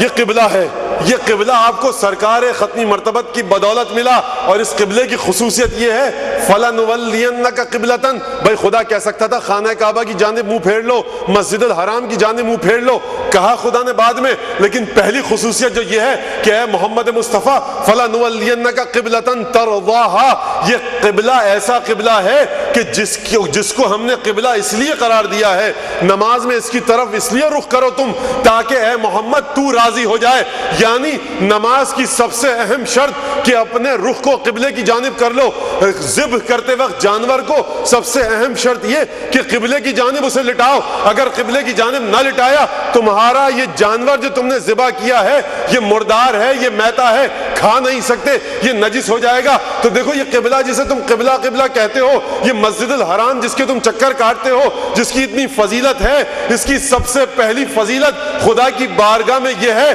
کہ اس کے ذریعے سے خدا اپنے حبیب کو راضی کر رہا ہے، اپنے حبیب کو خوش کر رہا ہے۔ سب کو آنا ہے اس قبلے کی طرف حج کرنے کے لیے۔ اب عزیزان گرامی، یہ عجیب روایت نقل کی حافظ ابو بکر مردوی اصفہانی نے اپنی کتاب میں، جہاں پہ خصائص امیر المومنین لکھے۔ اب یہ قبلہ سمجھ میں آ گیا، اب عجیب بات کی مسئلوں کا یا علی، سرکار ختمی مرتبت نے فرمایا امیر المومنین کے بارے میں، اے علی تیری مثال کعبے کی مانند ہے، سب کو تجھ تک آنا ہے، تو کسی کے دروازے تک نہیں جائے گا۔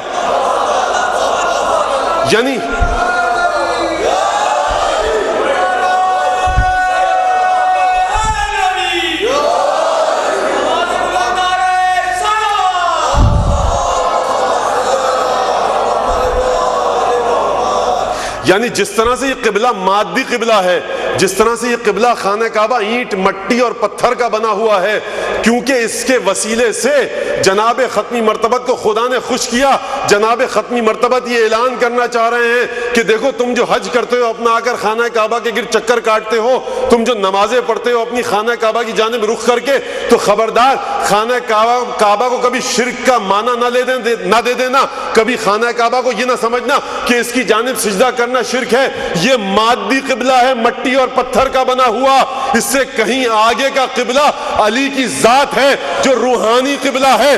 ہمیشہ اپنی توحید کو علی ابن ابی طالب کی جانب گامزن رکھنا۔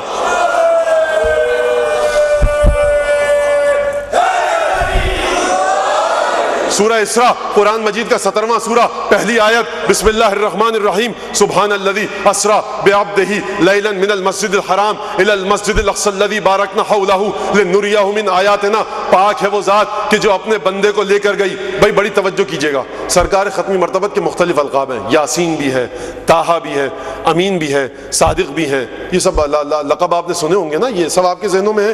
لیکن عجیب مرحلہ ہے، سب سے بڑا لقب کیا ہے، سب سے بڑی خصوصیت کیا ہے سرکار ختمی مرتبت کی؟ وہ یہ کہ عبد الہی ہیں، بندے ہیں خدا کے۔ امیر المومنین کی سب سے بڑی خصوصیت کیا ہے؟ خدا کے بندے ہیں، خدا کے عبد ہیں۔ اچھا، سبحان اللہ، جب سب سے بڑی خصوصیت حضرت ختمی مرتبت کی یہ ہے کہ وہ خدا کے بندے ہیں، اس لیے خدا جب اپنے حبیب کو سب سے عظیم ترین خلقت سے سرفراز کرے گا تو خدا قرآن میں اپنے حبیب کی سب سے بڑی صفت لائے گا، سبحان الذی۔ اپنی بات جب کی خدا نے تو کہا سبحان الذی، بھائی پاک ہے وہ ذات، سبحان اس ذات کے۔ اس ذات نے کیا کیا؟ الذی اسرا بعبدہ، جو اپنے عبد کو لے کر گیا۔ اگر عبودیت کے علاوہ سرکار ختمی مرتبت کی کوئی اور خصوصیت اس عبودیت سے بڑی ہوتی تو خدا اس کا ذکر کرتا، خدا اس کا ذکر کرتا۔ لیکن یہاں فرمائے عبودیت، یہ عبودیت کیا ہے؟ یہ عبودیت ہے کیا؟ انی وجہت وجہی للذی فطر السماوات والارض، میں نے اپنی پوری ذات کو مرکوز کر دیا ہے اس ہستی کی جانب۔ توحید یہ ہے، عبودیت یہ ہے کہ جس نے زمین اور آسمانوں کو خلق کیا، میرا سب کچھ اس کا ہے، اب میرے پاس میرا کچھ نہیں۔ یہ توحید ہے, یہ عبودیت ہے. پروردگار اگر تو حکم دے گا جنگ کروں گا, اگر تو حکم نہیں دے گا میں جنگ نہیں کروں گا. تو حکم دے گا مکے میں رہوں گا, تو حکم دے گا میں مکے سے نکل کے مدینے میں چلا جاؤں گا. پروردگار مجھے تو جو حکم دے گا میں اسے بجا لاؤں گا. یعنی میری ذات میں اب تیرے حکم کے علاوہ کچھ ہے ہی نہیں. یہ ہے عبودیت. میری روح, میرا باطن, میرے مخفی گوشے قلب اور روح اور نفس کے پروردگار صرف جسمانی اطاعت نہیں کرتا, میرے خیالات, میری روح, میری سوچ, میری افکار تک تیرے حکم کے تابع ہے. یہ ہے توحید, یہ ہے عبودیت.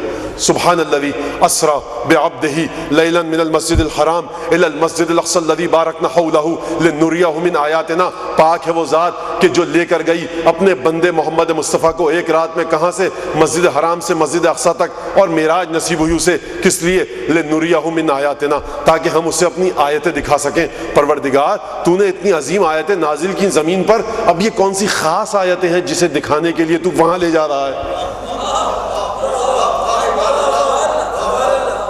آئیے ذرا, اب یہاں پہ وقت بہت کم ہے, بس آیت میں نے پڑھی اور وہ حدیث پڑھ کے, اور آپ کو جو مجھے نتیجہ لینا تھا آج وہ دے کر اور میں آگے بڑھ جاؤں گا. دیکھیے یہاں تک اس سے یہ بات سمجھ میں آئی کہ سرکار ختمی مرتبت وسیلہ ہیں, پیغام بر ہیں, پیغام لانے والے ہیں, نامہ بر ہیں, لیکن اس انداز کے نامہ بر نہیں ہے جس طرح دنیا والے سمجھتے ہیں, اس انداز کے پیغام بار نہیں ہے جس طرح دنیا والے سمجھتے ہیں. یہ پیغام لانے والے ہیں, لیکن وہ پیغام لائے ہیں جس کی توضیح اور تفسیر قرآن کر رہا ہے. سبحان الذی اسریٰ بعبدہ, لے کر گیا وہ اللہ اپنے بندے کو لے کر گیا معراج تک. اچھا معراج تک جب گئے, وہ جہاں تمام واقعات ہوئے, رسول خدا نے دیکھا ان خواتین کو کہ جو اپنی شرعی ذمہ داریوں پر عمل نہیں کرتی, مختلف عذاب میں مبتلا ہیں. ان مردوں کو دیکھا جو اپنی شرعی ذمہ داریوں پر عمل نہیں کرتے, مختلف عذابوں میں مبتلا ہیں. نیک لوگوں کے اعمال کو دیکھا, ان کو ملنے والے ثواب کو دیکھا, برے لوگوں کو دیکھا, ان کو ملنے والے گناہ اور سزا کو دیکھا. یہ سب سرکار ختمی مرتبت دیکھ کر آئے, اور یہ حدیث معراج کے نام سے یہ حدیث موجود ہے. لیکن جناب حافظ ابوبکر مردوی اصفہانی نے اپنی کتاب میں ایک عجیب حدیث لکھی. حدیث نقل کرنے والا کون ہے؟ جناب حضرت عبداللہ ابن عمر ابن الخطاب. وہ فرماتے ہیں کہ میں بیٹھا ہوا تھا وہاں پر, جب سرکار ختمی مرتبت سے پوچھا کسی نے, دیکھیے بڑے حوصلے کے ساتھ سنیے گا, میں نے جو آیت پڑھی ہے آپ کے سامنے اس کو ذہن میں رکھیے گا, رسول کی خصوصیت کو ذہن میں رکھیے گا. کسی نے پوچھا اے نبی خدا, یا رسول اللہ, بأی لغت خاطبک ربک لیلۃ المعراج, یا رسول اللہ ذرا یہ بتائیے کہ معراج کی رات جو گفتگو کی خدا نے آپ سے تو کس زبان میں کی؟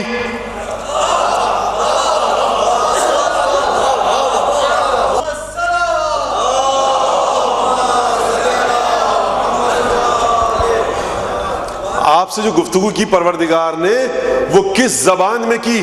اب دیکھیے بتا دیتے سرکار ختمی مرتبت کس زبان میں کی. یہ نہیں کہا کہ دیکھو لما اسری بی, جب مجھے لے جایا گیا معراج پہ. اچھا معراج بھی بڑی ایک عجیب چیز ہے. جب کبھی کوئی سنتا ہے انسان کسی کی تقریر معراج پر تو اسے بڑی ہنسی بھی آتی ہے اور رونا بھی آتا ہے کہ کتنی عجیب اور عظیم حقیقت اور کیسے کیسے لوگ بیان کر رہے ہیں. تو دیکھیے وہ کوئی کہہ رہا ہے کہ صاحب رسول خدا گئے اور اوزون لیئر کو چیرتے ہوئے اور اس کے بعد پھر جو شہاب ثاقب ہوتے ہیں ان کو توڑتے ہوئے, اور کیا صاحب معراج اس طرح سے نہیں ہے. خدا کے لیے ہنسی مت اڑوائیے, مضحکہ مت بنائیے معراج جیسی عظیم حقیقت کا. ذرا پوچھیے کہ معراج ہے کیا, حدیثوں میں آ کر دیکھیے, قرآن سے پوچھیے معراج کی حقیقت کیا ہے, معراج کہتے کسے ہیں, اور انسان کے ساتھ ہوگا یہ یقین کیجئے. جب تک وہ اپنے اس ناقص ذہن اور اس ناقص عقل کے ساتھ اپنی ٹامک ٹوئیاں مارے گا نا تو یہی ہوگا جو ہو رہا ہے. تو دیکھیے عزیزان گرامی, لما اسری بی, جب مجھے لے کر جایا گیا معراج پہ, شب معراج, تو پروردگار نے مجھ سے گفتگو کی. جب گفتگو کی, بات کی, فَأَلْهَمَنِي رَبِّي أَنْ أَقُولَ, ایک ایک لفظ پر توجہ کیجئے گا. ہمیں آرام آرام سے یہ روایت پڑھنی ہے کیونکہ مجھے صرف یہی روایت پڑھنی ہے, اور 10 بجنے میں کوئی 7 منٹ ہے, میں اپنی بات کو انشاءاللہ 10 بجے ختم کر دوں گا. تو دیکھیے عزیزان گرامی, سرکار ختمی مرتبت کی ذات وہ ہے کہ عبودیت کی خلعت مل چکی ہے, معراج پر پہنچ چکے ہیں, خدا گفتگو کر رہا ہے. وہاں پر کیا فرمایا؟ جب مجھ سے خدا نے گفتگو کی فَأَلْهَمَنِي رَبِّي أَنْ أَقُولَ, تو وہاں بھی پروردگار نے مجھے الہام کیا, پروردگار نے میرے قلب میں, میری روح میں یہ بات ڈالی کہ اے محمد مصطفیٰ مجھ سے یہ سوال پوچھو.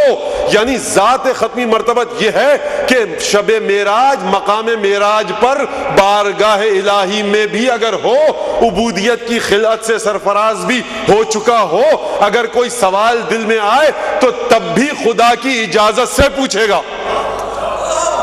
فَأَلْهَمَنِي رَبِّي أَنْ أَقُولَ, میرے پروردگار نے یہ الہام کیا کہ اے محمد مصطفیٰ, اے حبیب مجھ سے یہ سوال کرو. جب اجازت ملی تو میں نے سوال کیا, اے پروردگار أَأَنْتَ تُخَاطِبُنِي أَمْ عَلِيٌّ يُخَاطِبُنِي, پروردگار یہ تو مجھ سے گفتگو کر رہا ہے یا علی کی آواز ہے؟ آپ نے سمجھ لی, لیکن اس سے آگے تک مجھے لے کے جانا ہے آپ کو, اس سے کہیں آگے جانا ہے ابھی ہمیں اور آگے. تو میں نے پوچھا انت تخاطبنی ام علی یخاطبنی, نہ رسول نے اتنی آسانی سے جواب دیا پوچھنے والے کے سوال کا, نہ جب رسول نے خدا سے پوچھا تو خدا نے بھی اتنی آسانی سے جواب نہیں دیا. فرمایا خدا نے یا احمد انی لست کاشیاء, اے احمد دیکھ میں عام چیزوں کی طرح نہیں ہوں, ولا اوصف بالشبہات, میری تشبیہ نہیں کی جا سکتی. یہ جو میں گفتگو کر رہا ہوں نا, یہ نہ سمجھنا کہ میں زبان سے کر رہا ہوں, یہ نہ سمجھنا کہ میں اپنی کسی عضو کی مدد سے کر رہا ہوں, لیکن مسئلہ یہ ہے یہ جو تو سمجھا ہے نا محمد مصطفیٰ, اے ہمارے حبیب, یہ جو تو سمجھا ہے نا کہ تجھ سے کون گفتگو کر رہا ہے, یہ علی بات کر رہا ہے یا میں بات کر رہا ہوں, تو سن اے محمد مصطفیٰ, اے میرے حبیب, میں نے تیرے قلب پر نظر ڈالی. مقام معراج ہے, یہ مقام عبودیت محمد مصطفیٰ ہے. علی کا لہجہ دنیاوی چیز ہے, محمد مصطفیٰ معراج پر ہیں, توحید کے اعلیٰ ترین مرتبے پر ہیں, لیکن علی کا لہجہ, علی کی زبان, علی کی گفتگو, علی کا طرز تخاطب, علی کے تیور, علی کا لب و لہجہ یہ دنیاوی چیز ہے. وہ آسمانوں کی بلندی ہے, وہ عرش سے بھی کہیں آگے کی بات ہے, وہ خدا کی بارگاہ ہے. یہاں پر خدا لہجہ علی میں گفتگو فرما رہا ہے. جب رسول خدا پوچھے کہ اے پروردگار تو نے لب و لہجہ علی کیوں اختیار کیا, تو خدا یہ جواب دے, اے احمد میں نے تیرے قلب پر نظر ڈالی اور اس کے بعد میں نے دیکھا احب الخلق الیک, میں نے دیکھا تیرے دل میں کہ تو سب سے زیادہ کس سے محبت کرتا ہے.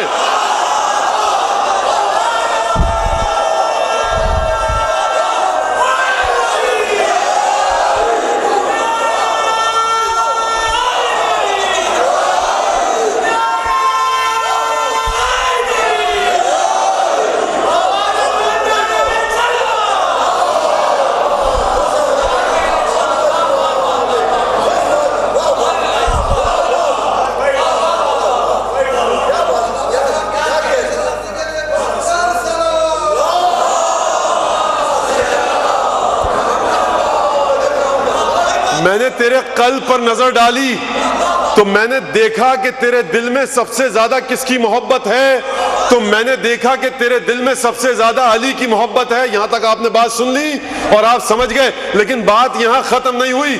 اور اس کے بعد فرمایا فخاطبتک بلہجۃ علی, اے محمد, اے احمد, میں نے اسی وجہ سے تیرے ساتھ جو گفتگو کی علی کے لہجے میں کی, کہ یطمئن قلبک, تاکہ مقام معراج پر آنے کے باوجود, مقام عبودیت پر آنے کے باوجود, رحمت للعالمین بننے کے باوجود, سدرۃ المنتہا تک آنے کے باوجود, جبرائیل کو پیچھے چھوڑ کے آنے تک باوجود, محمد مصطفیٰ کو اپنی تمام نشانیاں دکھانے کے باوجود, یہ تیرے تمام مرتبے, یہ تیری تمام درجات, یہ روح کی تیری ترقی, یہ تیری حیات کا ارتقاء, لیکن اس کے باوجود اے محمد میں نے تجھ سے لہجہ علی میں کیوں گفتگو کی؟ کیا تو جانتا ہے کہ یطمئن قلبک, تاکہ تیرے دل کو سکون ملے. کی محبت, بھائی علی کی محبت غیر اللہ کی محبت ہے یا نہیں؟ سوال کا جواب دیجئے. علی خدا ہے یا خدا سے ہٹ کے ہے؟ علی خدا کا بندہ ہے, علی خدا کی مخلوق ہے, علی خدا کا وہ بندہ ہے جس نے بندگی کے بڑے عظیم مرتبے طے کیے. علی خدا کا بندہ ہے, علی خدا کی مخلوق ہے. جو خدا علی کو خدا کہے اسے علی پسند نہیں کریں گے, اس کے عقیدے کو مولا علی قبول نہیں کریں گے, لیکن عجیب مرحلہ توحید ہے جو غیر اللہ کی محبت کے ساتھ طے ہو رہا ہے.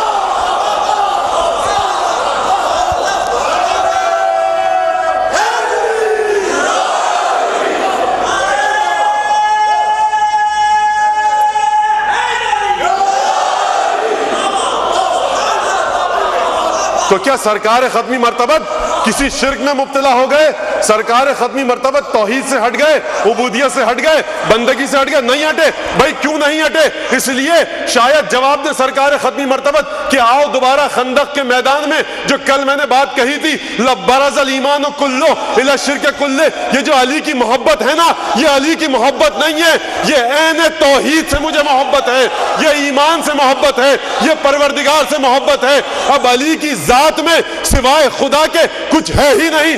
جو علی سے محبت کرے گا وہ خدا سے محبت کرے گا، جو خدا سے محبت کرے گا وہ علی سے محبت کرے گا، یعنی خدا سے محبت ممکن ہی نہیں بغیر علی کی محبت کے۔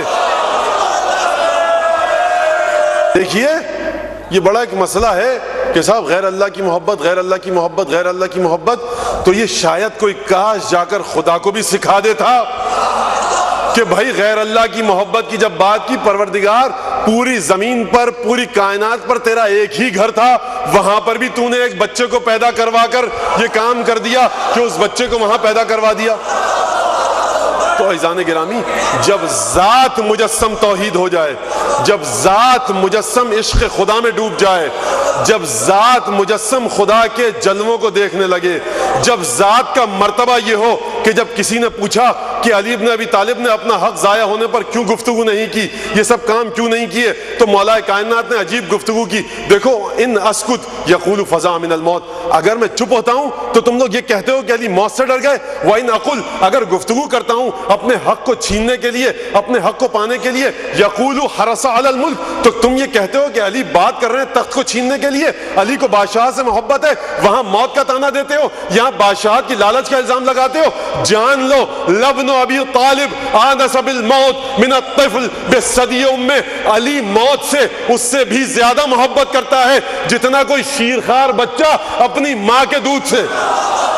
اور اگر تم علی پر یہ الزام لگاتے ہو کہ علی بادشاہت کی لالچ ہے، علی کو حرص ہے، علی لالچی ہے اس کرسی کا، اقتدار کا، تو سن لو علی ابن ابی طالب کی توحید۔ فرماتے ہیں دیکھو، ما عبدتک خوفا من نارک ولا طعما فی جنتک بل وجدتک اہلا للعبادت فعبدتک۔ دیکھو، مجھے لالچ کا تانا دیتے ہو نا بادشاہت کی، یہ بادشاہت تمہاری میری ٹھوکر میں، علی کے یہ بادشاہت تمہاری میری ٹھوکر میں، بادشاہت کو چھوڑو، یہ جنت اور جہنم میری ٹھوکر میں ہے۔ نہج البلاغہ میں فرمایا مولا نے، فرمایا نہج البلاغہ میں کہ دیکھو علی نے جب عبادت کی، پروردگار ما عبدتک خوفا من نارک، پروردگار میں نے تیری جہنم کے ڈر سے تیری عبادت نہیں کی، ولا طعما فی جنتک، نہ میری جنت کے لالچ میں عبادت کی ہے، پروردگار بل وجدتک اہلا للعبادت، میں نے تجھے اہل جانا ہے تو عبادت کی ہے۔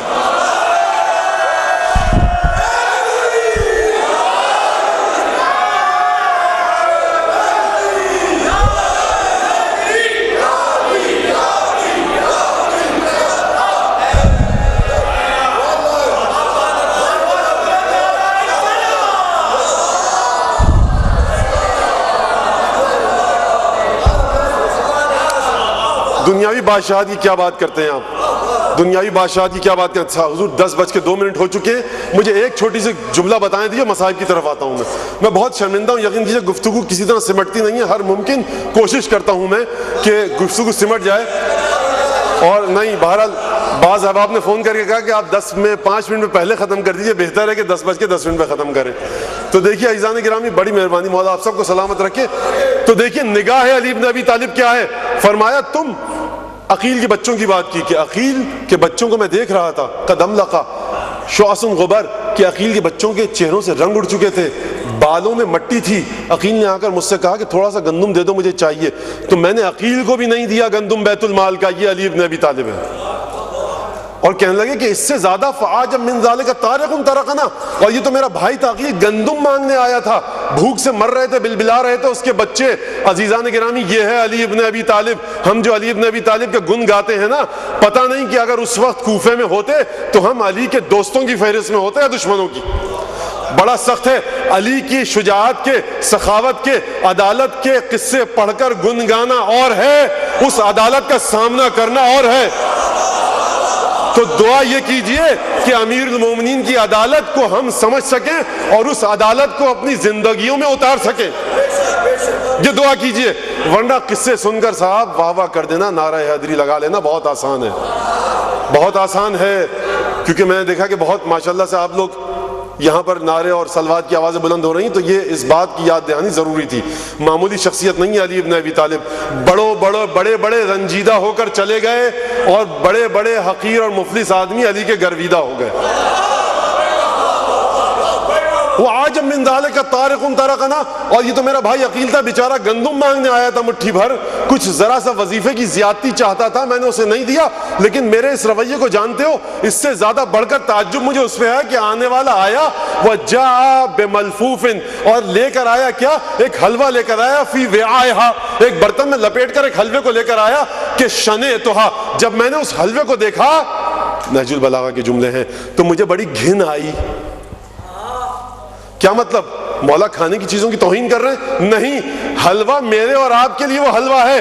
علی حلوے کی حقیقت کو جانتے ہیں کہ یہ کس گھناؤنی نیت کے ساتھ بنایا گیا ہے. شنعتھا کأنما عجنت بریق حیۃ او قیئھا. بس یہ مولا کے جملے ہیں، سے سننا پڑے گا آپ کو. اب میں کیا کروں؟ گویا اس حلوے کو گوندا گیا تھا کسی اژدہے کی رال کے ساتھ یا کسی سانپ کی قے کے ساتھ. دیکھ رہے ہیں علی ابن ابی طالب رشوت، وہ بھی علی کے لیے. تو دیکھیے عزیزان گرامی، کیا کہا خدا نے کہ جہنم احیطت بالکافرین، جہنم نے کافروں کا احاطہ کیا ہوا ہے. اس وقت بھی کافروں کا احاطہ کیا ہوا ہے.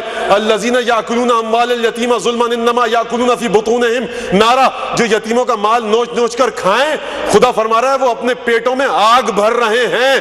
ابھی آگ بھر رہے ہیں، قیامت میں نہیں، ابھی آگ بھر رہے ہیں. اگر تمہاری نگاہ علی جیسی ہو جائے گی تو تم وہ آگ اس وقت دیکھ سکتے ہو. یہ وہی نگاہیں ہیں علی کی کہ جو بصارت ہے رسول کی، وہی علی کی بصیرت، جو سماعت علی کی وہی رسول کی سماعت. یعنی علی دیکھ رہے ہیں کہ حلوے کی حقیقت کیا ہے. کانما عجنت بریق حیۃ او قیئھا، اس حلوے کو گوندا گیا تھا کسی سانپ کی قے سے یا اس کی رال سے.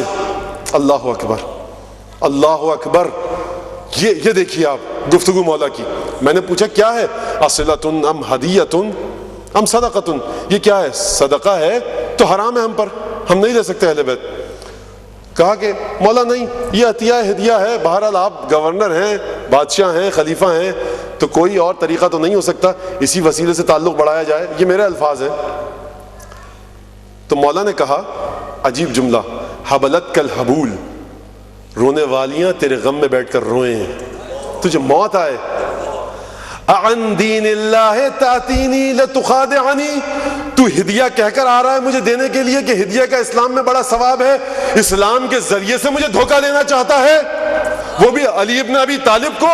عن دین اللہ تاتینی لتخادعنی، علی کو دین خدا کے راستے سے دھوکہ دینا چاہتا ہے. اب مختبط انت ام ذو جنت ام تہجر، کیا دیوانہ ہے تو، خبط الحواس ہے یا ہذیان بک رہا ہے؟ یہ کون ہے؟ علی رحمت للعالمین کی رحمت کا وارث ہے. لیکن جب رشوت کی پیشکش کی گئی تو کیا الفاظ استعمال کیے مولا نے، دیکھ لیجئے. تو علی ابن ابی طالب وہی خدا کا سا مزاج ہے. علی کا بھی رحمت کے مقام پر رحمت، غضب کے مقام پر غضب. ہذیان بک رہا ہے کیا تو؟ یہ خبط الحواس ہے یا دیوانہ ہے؟ واللہ لو اوتیت الاقالیم السبع بما تحت افلاکها الا نعصی اللہ. دیکھو اگر مجھے ساتوں آسمان اور زمین دے دیے جائیں اور ان کے آسمانوں کے نیچے جو جو چیزیں ہیں دے دیے جائیں اور مجھ سے کہا جائے انا اعصی اللہ، اور مجھ سے کہا جائے کہ تم خدا کی نافرمانی کرو. کس میں نافرمانی کرو؟ گندم کے دانے کا چھلکا جو چوٹی کے منہ میں ہے اسے چھین لو، تو میں یہ نہیں کروں گا. یا وہ ٹڈی یا وہ ٹڈا کہ جس کے منہ میں ایک پتا ہے اور اس پتے کو وہ چبا چکی ہے، تمہاری دنیا علی کی نظر میں اس سے بھی زیادہ حقیر ہے یا بکری کی ناک سے نکلنے والے پانی سے بھی زیادہ حقیر ہے. یہ علی ابن ابی طالب ہیں، یہ علی ابن ابی طالب ہیں. کأنما عجنت بریق حیۃ او قیئھا. اب دیکھیے جو حرام کھائے علی ابن ابی طالب کی نگاہ میں وہ سانپ کی رال سے گندا ہوا آٹا کھا رہا ہے، حلوہ کھا رہا ہے، سانپ کی قے کھا رہا ہے، وہ کھانا نہیں کھا رہا. یہ معیار ہے. عقیل کہ بچوں نے مانگا نہیں دیا. تو اسی ماحول میں پلا بڑا ہے یہ خاندان. اور عزیزان گرامی دیکھیے کربلا ارتقاء حیات کا نام ہے. آج تک کربلا لوگوں کو دین سکھا رہی ہے یا نہیں ہے؟ اچھا، اس ارتقاء حیات میں عجیب مرحلہ یہ ہے کہ آپ کسی عمر والوں کو پیچھے نہیں پائیں گے. یہاں بچے بھی ملیں گے، بچیاں بھی ملیں گی، بوڑھے بھی ملیں گے، جوان بھی ملیں گے. اگر بچوں کو آپ سمجھانا چاہیں کہ یہ کیا ہو رہا ہے تو آن محمد کا تذکرہ کیجئے. بچیوں کو سمجھانا چاہیں تو سکینہ کا تذکرہ کیجئے. اگر آپ دشمنان اہل بیت کی وضاحت کرنا چاہیں کہ وہ کیسے تھے تو سکینہ سے کے کانوں سے نکلنے والے خون کا تذکرہ کیجئے. بس عزیزان گرامی، آپ نے گریہ کیا، آپ کا اجر انشاءاللہ جناب سیدہ دیں. آپ میں سے ایک ایک شخص جو یہاں موجود ہے، دعا ہے کہ ان مجالس کا، اس ذکر کا، ان آنسوؤں کا ثواب آپ کے مرحومین و مرحومات کو پہنچے، آپ کے والدین کو پہنچے. ایک ایک کر کے جب اعزاء اقربا چلے گئے، رشتہ دار چلے گئے، تو اب یہ میں اپنے الفاظ میں بیان کر رہا ہوں کیونکہ وقت بہت کم رہ گیا ہے. ایک دفعہ نگاہ سید الشہداء نے یہ دیکھا ہوگا کہ دو بچے سامنے کھڑے ہیں. بھائی تم کس لیے آئے ہو؟ یہ بچے کس لیے آئے ہیں؟ بھائی ہمیں بھی جان فدا کرنی ہے. کون ہیں یہ بچے؟ حسین کو مامو جان کہہ کر مخاطب کرتے ہیں. اپنی ماں سے اجازت لے لی ہے. شاید بچوں نے یہ کہا ہو کہ مامو جان مادر گرامی نے تیار کر کے بھیجا ہے. ان بچوں کی قربانی کی ضرورت کیا ہے؟ بھائی یہ بچے بڑے اہم ہیں. ان بچوں میں جعفر طیار کا خون بھی شامل ہے، ان بچوں میں علی مرتضیٰ کا خون بھی شامل ہے. یعنی ان بچوں کی موجودگی بتلا رہی ہے کہ جناب جعفر طیار اگر ہوتے کربلا میں تو کیا کرتے، حضرت عبداللہ جعفر طیار ہوتے تو وہ کیا کرتے.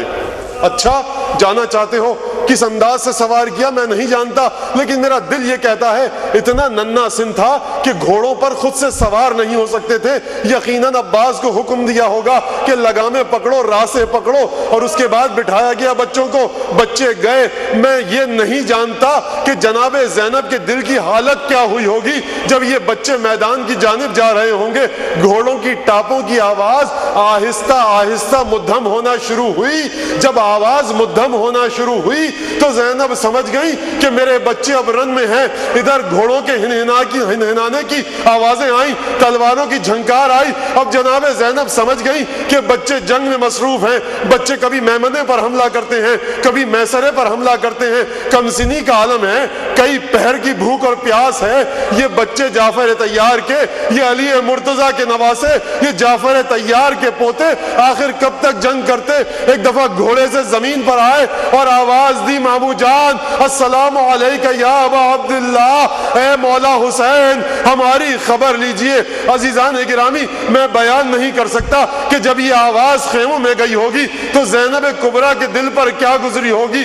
مجھے نہیں پتا کہ بیویوں کے دل پر کیا گزری ہوگی. بس ایک دفعہ جنازوں کو اٹھا کر لائے، ایک گنج شہیدہ میں رکھا. روایت میں کہیں نہیں ملتا کہ زینب اپنے بچوں کے لاشے پر آئی ہو. اللہ اکبر، جسے خدا کی راہ میں دے دیا اب اس کے پاس نہ آؤں گی. بس آپ نے گریہ کیا. بس دو جملے اور سن لیجئے عزیزان گرامی. عاشور کا دن گزرا، شام غریبہ آئی، خیموں میں آگ لگی. صبح کو بیویوں کو اسیر بنایا گیا، قتل گاہ سے گزارا گیا. بیویوں نے اپنے آپ کو ناکوں سے گرا دیا. دیکھا سب نے کہ ایک کٹا ہوا لاشا ہے جس کا سر بدن میں نہیں ہے. بیوی زینب اس لاشے سے لپٹی ہیں، بین کر رہی ہیں. دیکھنے والوں نے دیکھا کہ ہر بیوی اپنے اپنے لاشوں سے لپٹی ہے، لیکن دیکھنے والوں نے دیکھا کہ دو ننھے ننھے لاشیں ہیں جن کے سر نہیں ہے. پوچھنے والے نے پوچھا کہ بھائی کیا ان کی ماں، ان کی بہن، ان کی کوئی رشتہ دار خاتون کیا نہیں آئی تھی؟ یہ لاشیں بے وارث ہیں. کہا کہ نہیں، ان کی ماں زینب کبریٰ ہے، وہ انہیں حسین کی راہ میں دے چکی. زینب حسین کا ماتم.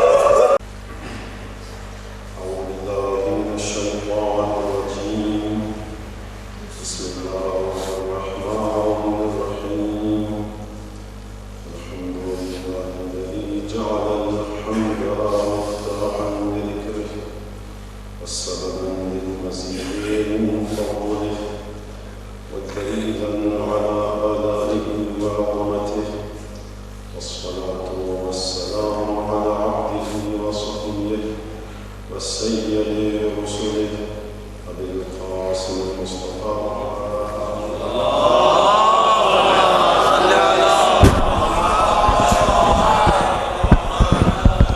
والصلاة والسلام على أهل بيته الطيبين الطاهرين الذين أذهب الله عنهم الرجس وطهرهم تطهيرا.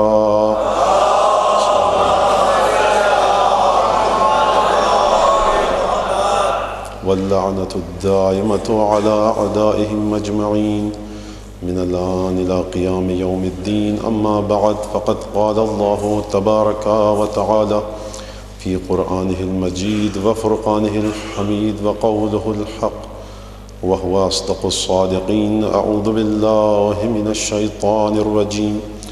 إنما أمره إذا أراد شيئا أن يقول له كن فيكون. فسبحان الذي بيده ملكوت كل شيء وإليه ترجعون. صدق الله العلي العظيم. مل کر ایک دفعہ صلوات بھیجیے بلند.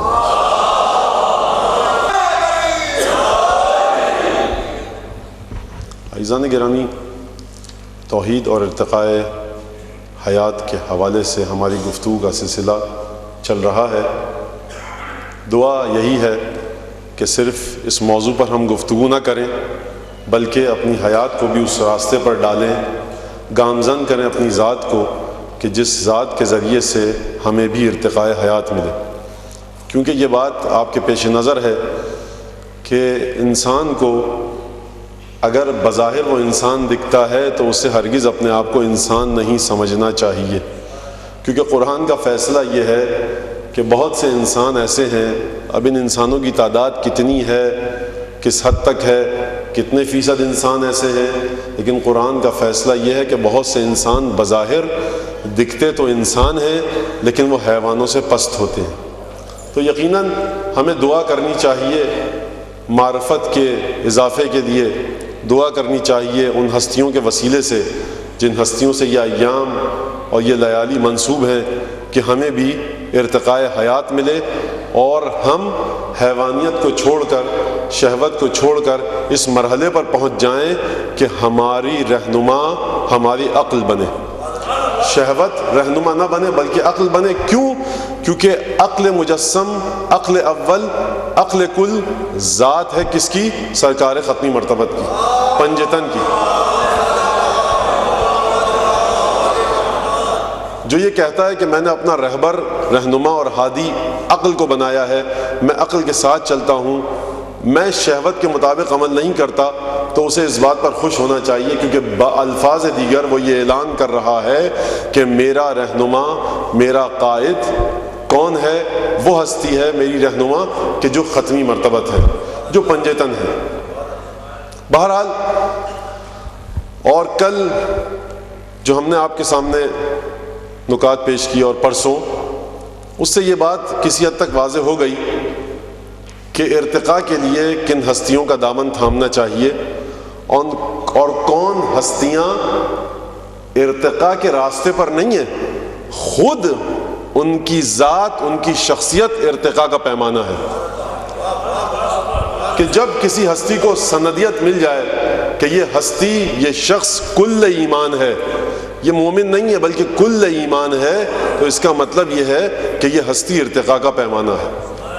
اور کل میں اشارتاً ایک چیز کہہ کر گزر گیا تھا، سلسلہ گفتگو کو وہیں سے جوڑتے ہیں، دیکھیے بات کہاں تک پہنچتی ہے. اور کیونکہ یقیناً آپ نے سوسخانی سنی، اس میں شہزادہ علی اکبر کے مصائب کا ذکر کیا گیا اور مجھے بھی اطلاع دی گئی ہے. تو اس حوالے سے کیونکہ شہزادہ علی اکبر کے مصائب پڑھنے ہوں گے تو یقیناً اب یہ جو تاریخیں ہیں، جو آخر کی شبیں ہیں، اس میں بنی ہاشم کے شہزادوں کی، امامزادوں کی شہادت پڑھی جاتی ہے، تو یقیناً ایک طبیعی سی بات ہے کہ مصائب ذرا طویل ہو جائیں گے. تو اس حوالے سے بھی وہ بھی مجھے چیز ذہن میں رکھنی ہے اور تقریر کے جو مطالب اور نکات آپ کے ذہنوں تک مجھے منتقل کرنے ہیں وہ بھی میرے ذہن میں ہیں. تو دعا کیجئے کہ یہ دونوں مراحل بخیر و خوبی گزر جائیں.